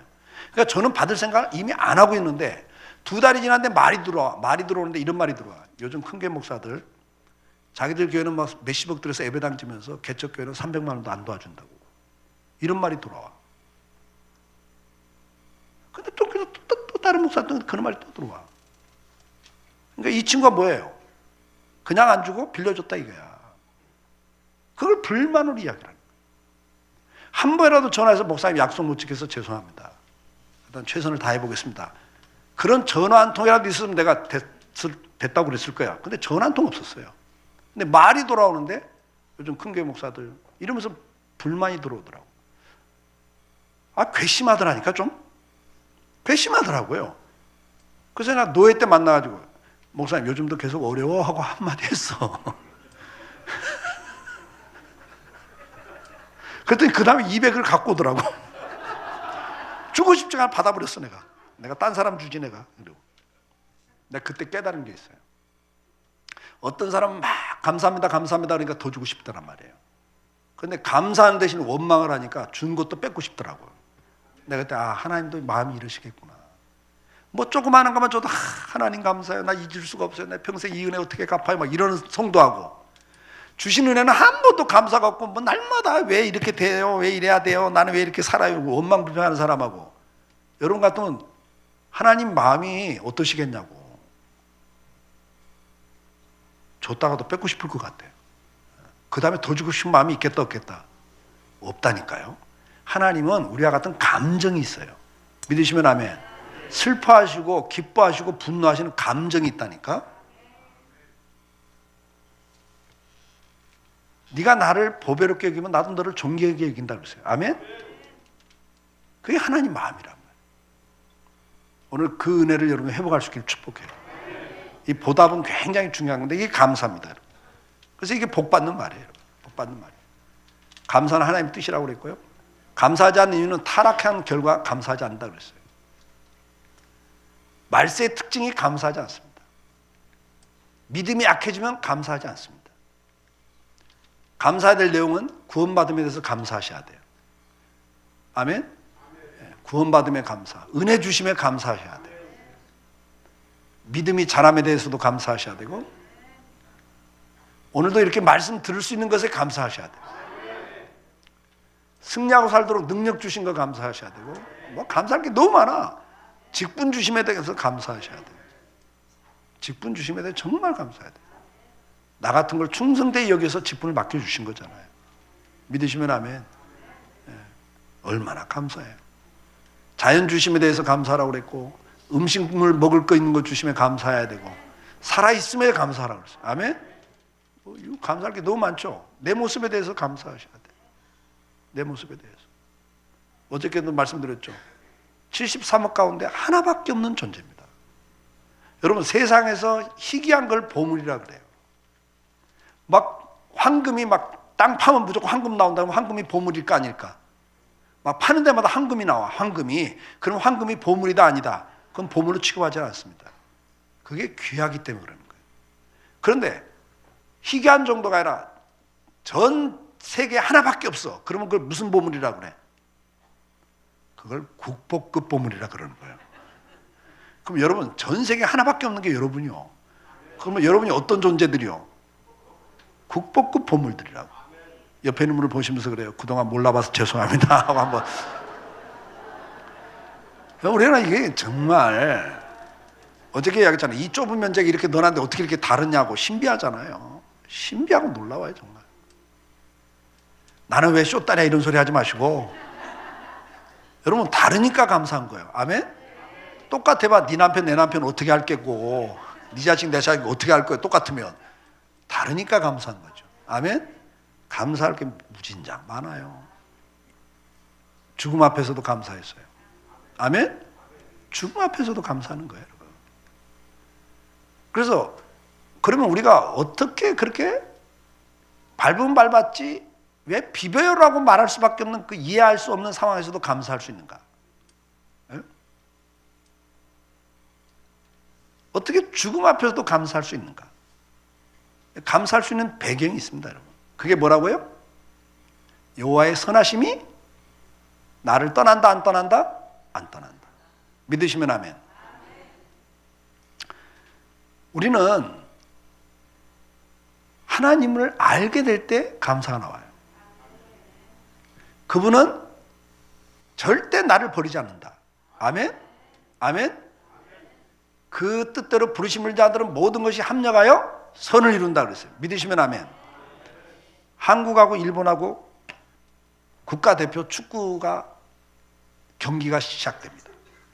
다른 나라하고 붙어서 져도 괜찮은데 일본한테 지면 기분 나빠. 어쨌든 기분 나빠. 그래서 아주 예민하게 그 중계를 봅니다. 자, 중계를 보는데 막 우리나라 공격 선수가 막 공격에 들어가요. 근데 일본 수비 선수가 그냥 미끄덩 넘어지면서 완전 골키퍼하고 1대1 노마크 찬스를 딱 만들어줬어. 얼마나 기대가 되고 긴장을 합니까? 그래서 우리나라 공격 선수가 슛하고 찼는데 똥볼을 차버렸어. 그럼 뭐가 나와 막? 예? 뭐 중계 안 보셨어요? 막 그때 뭐가 나와 막? 야, 조기 축구도 그거 넣는다. 네가 국가대표 맞냐? 막 난리가 납니다. 난리가 나. 이번에는 막 일본 공격 선수가 막 공격했는데 우리나라 수비 선수가 미끄덩하고 넘어져 버렸어. 노마크 찬스를 딱 줘버렸어. 슛 하고 골인데 뭐 어떤 반응이 나와요? 예? 예? 육두문자가 맞아요. 야, 너 막 난리가 납니다. 이렇게 일진일퇴할 때마다 막 난리가 나다가 쇼크로 죽는 분이 있다 없다? 예? 막 스트레스 받아서 죽는 분이 나오잖아요. 그만큼 이거 막 스트레스를 줍니다. 막 욕이 나오고 난리가 납니다. 막. 근데 중계 시간에 못 봤어. 시간이 안 맞아가지고. 퇴근하다가 라디오를 들어보니까 2대1로 지다가 3대1로 역전승했다는 뉴스를 들었어요. 그리고 집에 와서 재방송을 봐, 이제. 막 재방송 보는데 막 우리나라 공개소 들어갔는데 막 노마크 찬스였는데 휴대 똥볼 찼어. 욕이 나온다, 안 나온다? 안 나오죠. 맞아, 안 나와. 괜찮아. 뭐 그럴 수도 있지 뭐. 아주 웃어가면서 뭐 차 한잔 마셔가면서 뭐 여유 있게 봅니다. 막 우리나라 선수가 완전 노마크 찬스하고 슛 골인데도 욕이 나온다, 안 나온다? 안 나와요. 뭐 살다 보면 그럴 수도 있어. 그래. 야, 넘어져갖고 그걸 부상 안 됐으면, 안 당했으면 다행이다. 야, 다음 경기 나가야 되는데. 아량도 넓어져요. 이해폭도 넓어지고. 여러분 생각해 보세요. 똑같은 경기를 보는데 왜 이렇게 차이가 나죠? 답이 있잖아요. 결과를 알기 때문에, 결과를 알기 때문에. 결과를 아니까 흥분이 안 돼요. 결과를 아니까 여유가 생겨. 이해가 되고. 이해가 되시죠? 그럼 우리는 결과를 아는 인생을 산단 말이에요. 비록 내가 잘못해가지고 실수를 해. 내가 하나님의 뜻대로 못 살고 잘못해서 실수를 해. 그래도 나를 죽이진 않아. 때릴 망정 죽이진 않아. 그리고 때려놓고도 마음 아프셔서도 감싸고 봐줘. 이걸 믿으시란 말이에요. 아멘? 하나님은 우리가 비록 실수해서 죄를 져도 때립니다. 때리지만 바로 가슴 아파서, 여러분 자식 때려놓고 마음 편한 분 있어요? 스트레스 풀었네 막 이래요? 아니잖아요. 가슴이 아프잖아. 그러니까 그 다음에 또 막 어루만져주고, 아이고 임마 다음부터 잘해라. 그러면서 그 다음에 또 맛있는 것도 주고 막 이런단 말이에요. 하나님 아버지가 우리를 그렇게 대하세요. 합력하여 선을 이룬단 말이 그 말이에요. 우리가 잘못해도 매를 맞지만 그것이 끝이 아닙니다. 바울이 말해, 우리는 사방으로 우겨쌈을 당해도 거꾸로 트림을 당한다, 안 당한다? 안 당한단 말이에요. 믿으시면 아멘. 그래서 우리는 결과를 알고 살아요. 하나님은 결코 나를 버리지 않는다. 그리고 그분은 나를 협력하여 선을 이루어 가신다. 결과적으로 넉넉히 이기게 하시고 결과적으로 좋은 걸 주신다. 현재 상황은 이해가 안 돼요.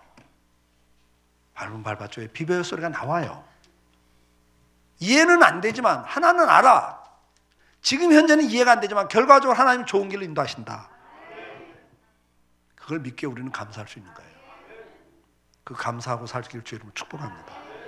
감사하길 축복해요. 저와 여러분은 화살표 인생이라는 것도 기억하십시오. 굵냐 가느냐, 기냐 짧으냐, 일직선이냐 꾸불꾸불하냐가 중요하지 않아요. 여러분 인생을 어떻게 살았느냐가 중요하지 않아요. 어떤 상황이냐가 중요하지 않고 우리는 그 상황 속에서도 범사에 감사할 수 있으므로 감사함으로 하나님을 드러낼 수 있다. 하나님께 영광을 돌릴 수 있다. 아멘? 그거 기억하시고 그 다음 우리가 어떻게 범사에 감사할 수 있다고요? 결과를 알기 때문이다.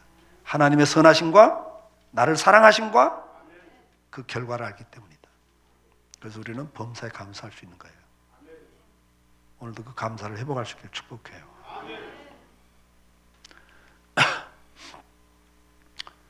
모든 걸 우리에게 준다고 그랬어요. 아멘? 이런 말씀 딱 보세요. 그 어떤 상황 속에서도 우리를 하나님 상에서 끊을 수가 없습니다. 세 번째 마지막 하나님께 영광 돌리는 말은, 복받는 말은 찬양입니다. 같이 읽습니다.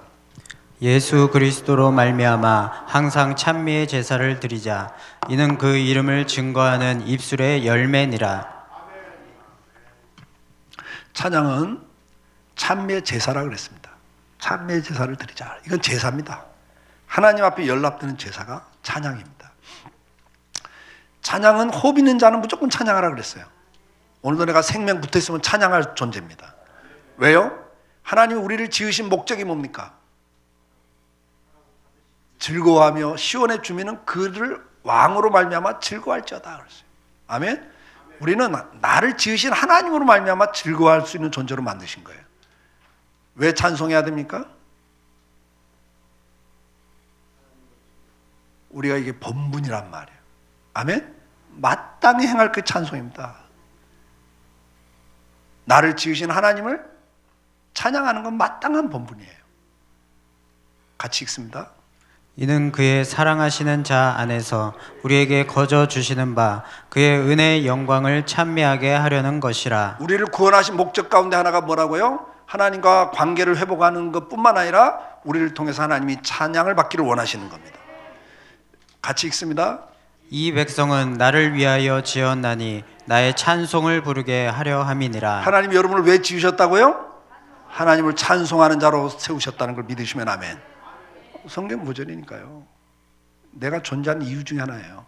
하나님을 찬송하는 겁니다. 찬송은 신앙 고백입니다. 여러분, 찬송과 가사는 다 신앙 고백들입니다. 시편은 다 신앙 고백들입니다. 하나님이 고백을 듣기를 원하세요. 아멘? 하나님은 고백을 듣기를 원하세요. 마음으로 믿고 입으로 시인함으로 구원에 이른다 그랬어요. 마음으로만, 생각으로만 갖고 있는 걸 원치 않고 그걸 고백하는 걸 원하시는데, 그 고백 가운데 하나가 자랑하는 거고 감사하는 거고 찬송입니다. 찬송을 통해서 그 신앙 고백을 내가 주님 앞에 고백하는 거예요. 그래서 찬송은 다 이런 거예요. 자기 고백이 여기 들어가 있어요. 아멘? 하나님을 체험한 게 들어가 있어요. 어떻게 찬송해야 돼요? 마음을 다해서 심령으로 찬송을 하셔야 됩니다. 어떻게 찬송해야 돼요? 춤추면서, 속옷치면서 찬양을 해야 됩니다. 춤추면서 찬양해야 돼요. 손바닥을 치고 즐거운 소리로 하나님께 외쳐야 됩니다. 여러분, 한국하고 일본어 축구 경기가 있는데 우리나라가 슛 골이 그러면 어떤 반응이 나와요? 한번 시작. 에이. 아파트가 들썩합니다. 골인 될 때 그래 안 그래요? 막 벌떡이 나고 막 박수치고 소리를 지릅니다. 와! 그러는 거예요. 아니, 골 하나가 들어가도 그 난리인데 나를 구원하신 하나님, 나에게 오늘도 이렇게 사랑하시면서 은혜를 베풀고 계신 하나님 은혜를 깨닫게 될 때 우리의 반응이 어때야 되냐고요? 춤추면서 소리 질러야 되는 거예요. 어떻게 찬송해요? 낭망이 되고 두려움이 몰려올 때도. 다윗이 지금 자기 속에 막 낭만과 두려움이 몰려오니까 자기 영혼을 향해서 말하는 게 다윗이, 내 영혼아 네가 어째서 내 안에서 낭망하며 내 속에서 불안해하는가? 하나님을 바라보자. 아멘? 아멘? 나는 이 상황에도 찬송할 거야 그런단 말이에요. 찬송을 이렇게 하는 거예요. 즐거워서만 찬송하는 게 아니라 내 영혼이 지금 떨고 있고 낙심이 된 상황에도 찬송을 하는 거예요. 그래서 하나님 영광을 받으시는 거예요. 저 사람 보면 지금 성질 부리고 있어야 되고 낙심하고 있어야 되고 원망 불평하고 있어야 되는데 거기서 찬송하고 있단 말이에요. 하나님이 드러나잖아요. 주님은 잡혀 죽으러 가시면서도 찬송하고 가셨어요. 바울과 실라도 매를 맞고 감옥에 갇혔잖아요. 왜 때려서 가둬요? 이해가 안 돼. 그냥 가두시면 어때가 덧나? 왜 내가 가만히 보면 초저녁에는 감사와 찬송이 없었던 것 같아. 바울도 막 맞아갖고 아파 죽겠잖아요. 그래갖고 그 또 지하 감옥에 또 막 움직이도 못하게 착고를 채워놨으니 얼마나 맞은 데는 아픈데 만져줄 수도 없고 막 묶여 있으니까 얼마나 고역이에요 그게. 그런데 그 상황에서 밤이 되니까 그가 뭐래요? 기도하고 찬송을 하기 시작합니다. 누가 듣더라고요? 죄수들이 들어요. 기가 막힌 이야기가 사도행전에 기록되어 있습니다. 여러분, 찬송이 뭔가를 여러분 잘 보셔야 돼요. 나의 평생에 하나님을 찬송하리라 그랬어요. 아멘? 그러면 이 감사와 찬양의 결과가 뭐냐? 같이 읽습니다. 시작. 나팔 부는 자와 노래하는 자가 일제히 소리를 발하여 여호와를 찬송하며 감사하는데, 나팔 불고 재금치고 모든 악기를 울리며 소리를 높여 여호와를 찬송하여 가로되 선하시도다, 그 자비하심이 영원히 있도다 하매 그때 여호와의 전에 구름이 가득한지라. 아멘. 찬송과 감사가 시작될 때 여호와의 전에 구름이 가득했단 말은 거기 하나님 임재하셨다 그 말이에요. 찬송과 감사가 있는 곳에 하나님 임재하라 하십니다. 원망과 불평이 있는 곳에 마귀가 임재합니다. 그걸 아셔야 돼요, 여러분. 그러니까 여러분이 삶 속에서 가정이나 일터나 교회에서나 원망 불평을 하면 마귀가 역사를 해요, 거기에. 그 마귀에게 공간을 주는 거예요. 근데 여러분이 감사와 찬송을 하면 하나님이 거기에 역사를 하세요. 그러니까 인생이 달라지는 겁니다, 이렇게. 그러니까 내 하루하루 삶 속에도 내가 지금 성령의 지배를 받고 살 거냐, 마귀의 지배를 받고 살 거냐는 내 말에 달려있어요. 내 입에서 뭐가 나가냐, 그만큼 중요한 거예요. 마귀는요, 강제로 내 안에 못 들어와요. 아세요? 성령도 강제로 내 안에 안 들어오세요. 내가 문 밖에서 두드리는 이런 표현을 써요, 주님이. 아멘? 왜? 우리에게 자유의지를 주셨기 때문에 성령께서도 내 의지를 통해서 내가 받아들여야 들어오신단 말이에요. 역사를 하신단 말이에요. 아시겠어요? 내가 그걸 순응을 안 하면 역사를 안 하셔요, 주님이. 탄식하고 기도를 하시지. 이해가 되죠? 그러니까 마귀도 마찬가지예요. 내 안에 강제로 못 들어와요. 그러니까 마귀는 미혹을 해가지고 이게 마귀의 생각이 아닌 것처럼 이렇게 미혹을 해가지고 내가 그걸 자연스럽게 받아들이게 만든단 말이에요. 뭘 통해? 욕심을 통해서. 예를 들면 이해가 되시죠? 그래서 욕심을 통해 갖고 정욕을 통해서 그걸 내가 슬그머니 받아들이게 만들어 버린단 말이에요. 그걸 타고 마귀가 들어오는 거예요. 내 안에서 역사를 하죠. 강제로는 안 해요. 그걸 아셔야 돼요. 그러니까 우리가 하나님 앞에서 내가 지금 찬송을 하고 있고 감사를 하고 있으면 성령 그걸 통해서 우리 속에 역사를 하십니다. 임재하시고 역사를 하세요. 꼭 기억하셔야 돼요. 여러분이 미워하고 시기하고 질투하고 분노하고 원망하고 불평하면 그걸 통해서 마귀는 역사를 해요. 그래서 마귀에게 더 사로잡혀. 그 막 분노를 갖다 보면 막 더 분노하고 나중에 막 극단적인 생각까지 하잖아요. 그게 막 마귀가 들어와서 이제 불을 지르니까. 그걸 뭐라고 그래? 마귀의 화전 그래. 불화살. 불화살을 내가 허용해 버리면요, 그게 전체를 나를 불살난다 말이야. 불지르는. 이게 원리적인 거니까요. 같이 읽습니다. 시작. 백성으로 더불어 의논하고 노래하는 자를 택하여 거룩한 예복을 입히고 군대 앞에서 행하며 여호와를 찬송하여 이르기를 여호와께 감사하세 그 자비하심이 영원하도다 하게 하였더니 그 노래와 찬송이 시작될 때에 여호와께서 복병을 두어 유다를 치러 온 암몬 자손과 모압과 세일산 사람들을 치게 하심으로 저희가 패하였으니. 아멘. 모압과 암몬과 세일산 사람들이요, 연합군을 형성해요. 그 연합군을 형성하기 전에 어때요? 사신들이 오고 가면서 모의를 합니다. 우리 연합해서 이스라엘 치자. 그런데 하나님 역사하지 않고 계십니다. 그냥 가만히 계세요. 그렇게 적진들이 모의를 하는데 연합을 해서 쳐들어와요. 그런데 하나님 역사를 않고 있어요. 살아계신 하나님인데 역사가 안 나타나는 거예요, 이때. 그런데 언제 하나님이 움직이시더라? 언제? 그렇죠? 이 찬송과 감사가 시작될 그때 그래요. 아멘? 그러니까 감사와 찬송이 시작될 때 하나님이 움직이신단 말이에요. 그걸 통해서 역사하신단 말이에요. 믿으시면 아멘. 오늘도 하나님 살아계셔요. 근데 우리 삶에 왜 역사가 안 나타나냐? 우리 삶 속에 하나님이 역사할 수 있도록 찬송과 감사가 회복돼야 돼요. 그러면 이게 우리가 하루를 살면서 우리 솔직히 이야기를 해보세요. 여러분 오늘 하루 24시간을 살면서 하나님께 감사하고 하나님을 자랑하고 찬양한 게 얼마나 되세요?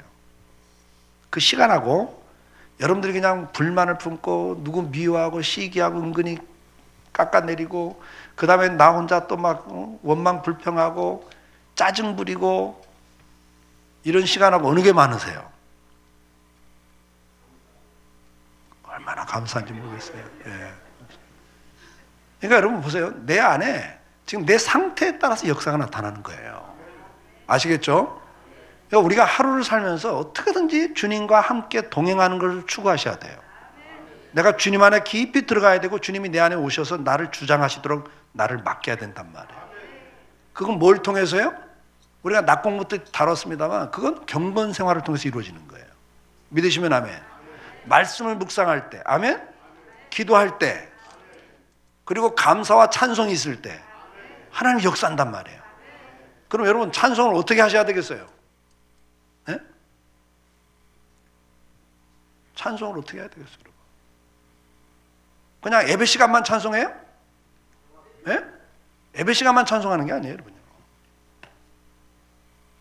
오늘 낮 공부 때 제가 설명했습니다.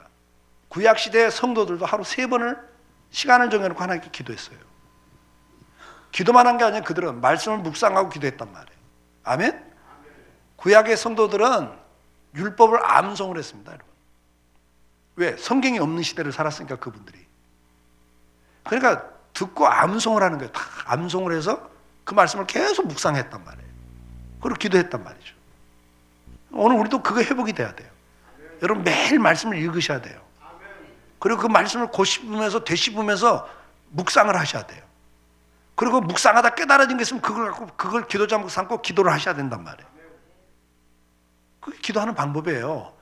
그냥 나 하고 싶은 만 이야기가 아니고 기도는 말씀을 묵상하는 가운데서 그 깨달은 걸 가지고 또 기도를 해야 되는 거예요. 그리고 찬송을 하셔야 돼요. 근데 이게 쉽게 되지 않습니다. 우리는 이 쓴뿌리가 있고 정력의 속이 우리를 지배하고 있기 때문에 이게 쉽게 안 돼요. 그래서 디모데후서 4장 8절에 뭐래요? 경건에 이르기를 연습하라는 단어를 쓴 거란 말이에요. 연습이 필요해요.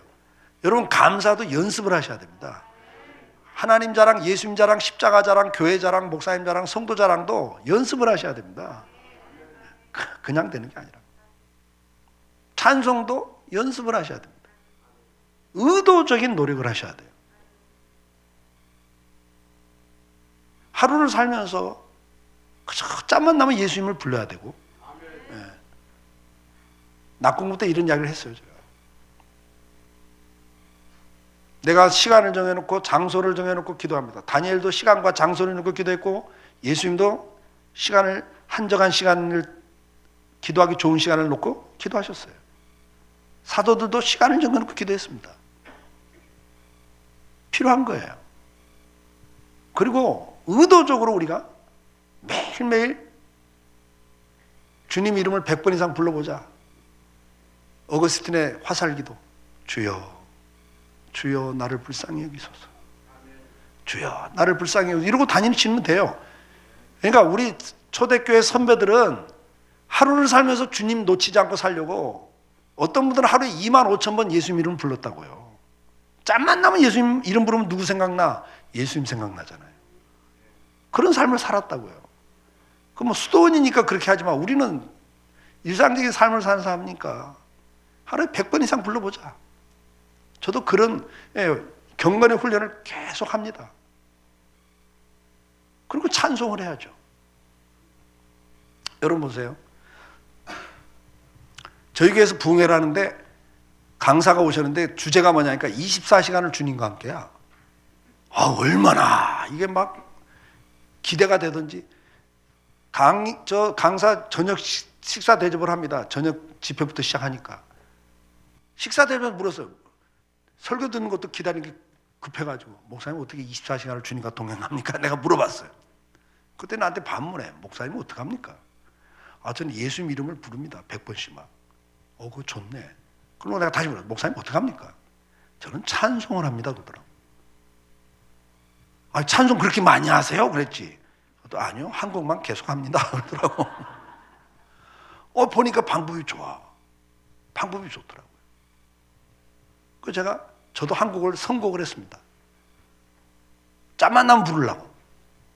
내 사랑하는 그 이름 예수 복된 예수 내 귀에 음악 같도다 예수 복된 예수 귀하다 그의 이름 갈보리 산의 어린 양 귀한 생명 버리셨네 예수 복된 예수 예수 복된 예수.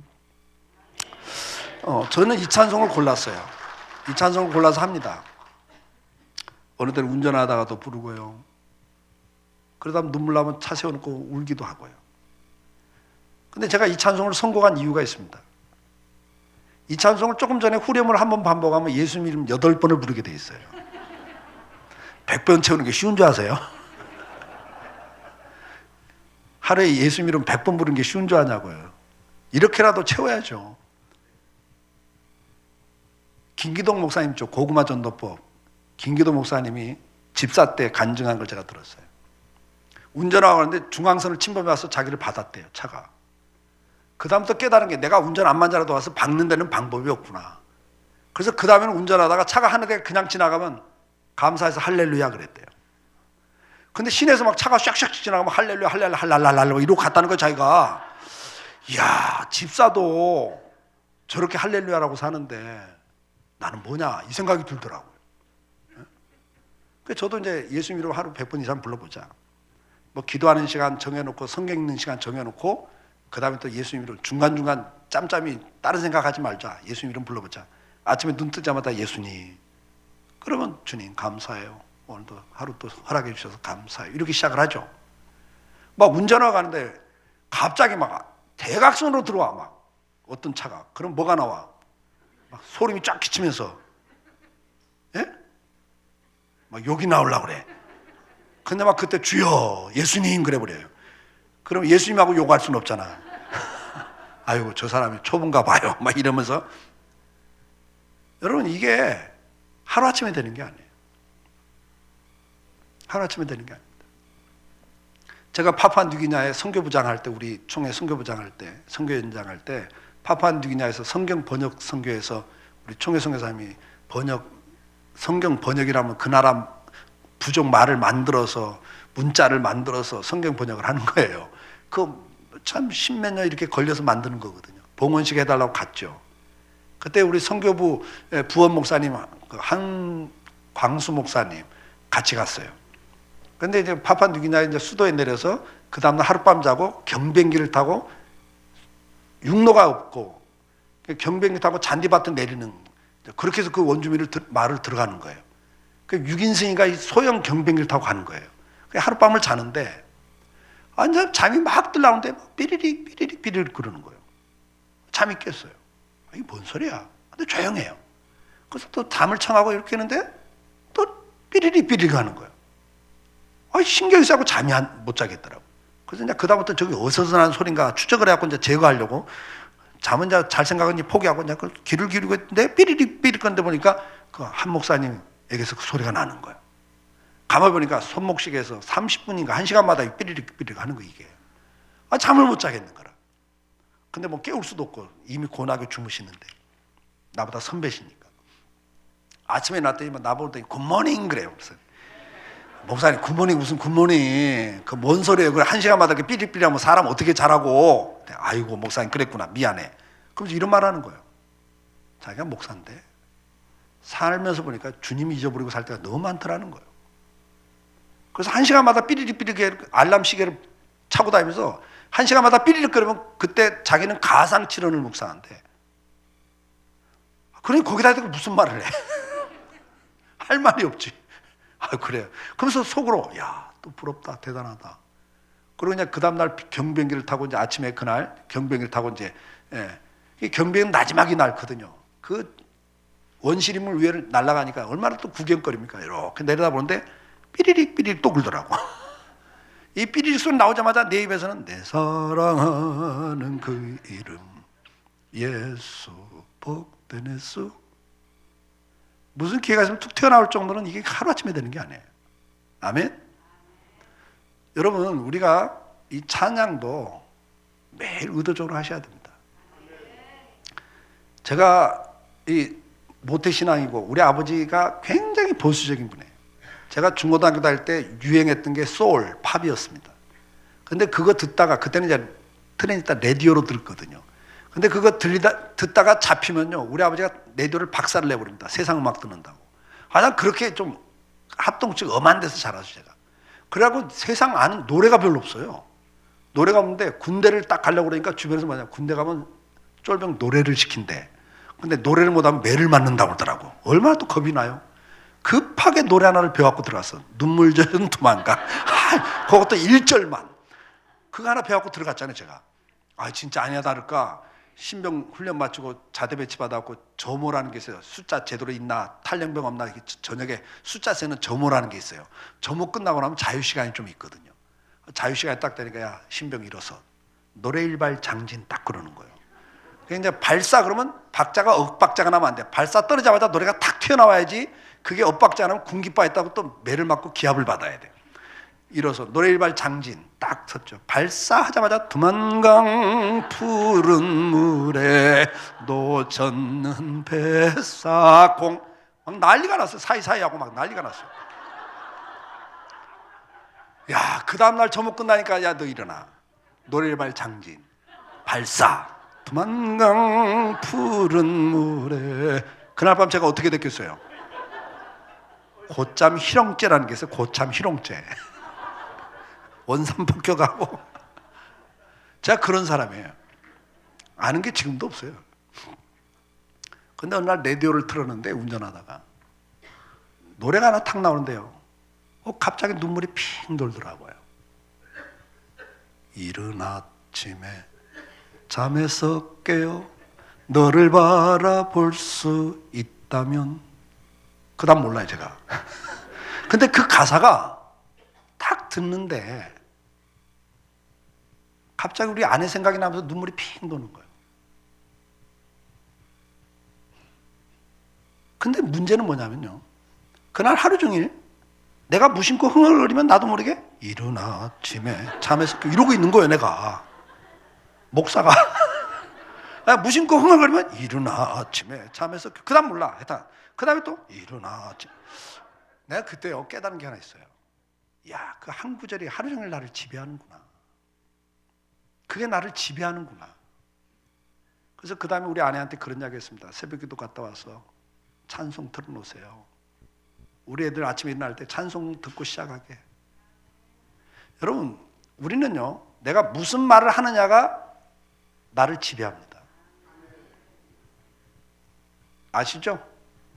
무슨 말을 하느냐가 나를 지배하는 거예요. 그러니까 여러분 입술에 열면은 여러분 인생을 결정짓습니다. 여러분 노래 가사 하나가 지배합니다. 애들이 날마다 세상 음악을 듣고 살면요 그 가사가 지배를 해요. 무서운 거예요, 여러분요. 그래서 우리는 의도적으로 찬송을 들려줘야 되고 찬송을 해야 됩니다. 여러분 우리 생활 속에 매일매일 이 찬송 회복될 수 있길 주의 이름으로 축복합니다. 그 삶 속에 주님이 함께 하십니다. 기도하겠습니다.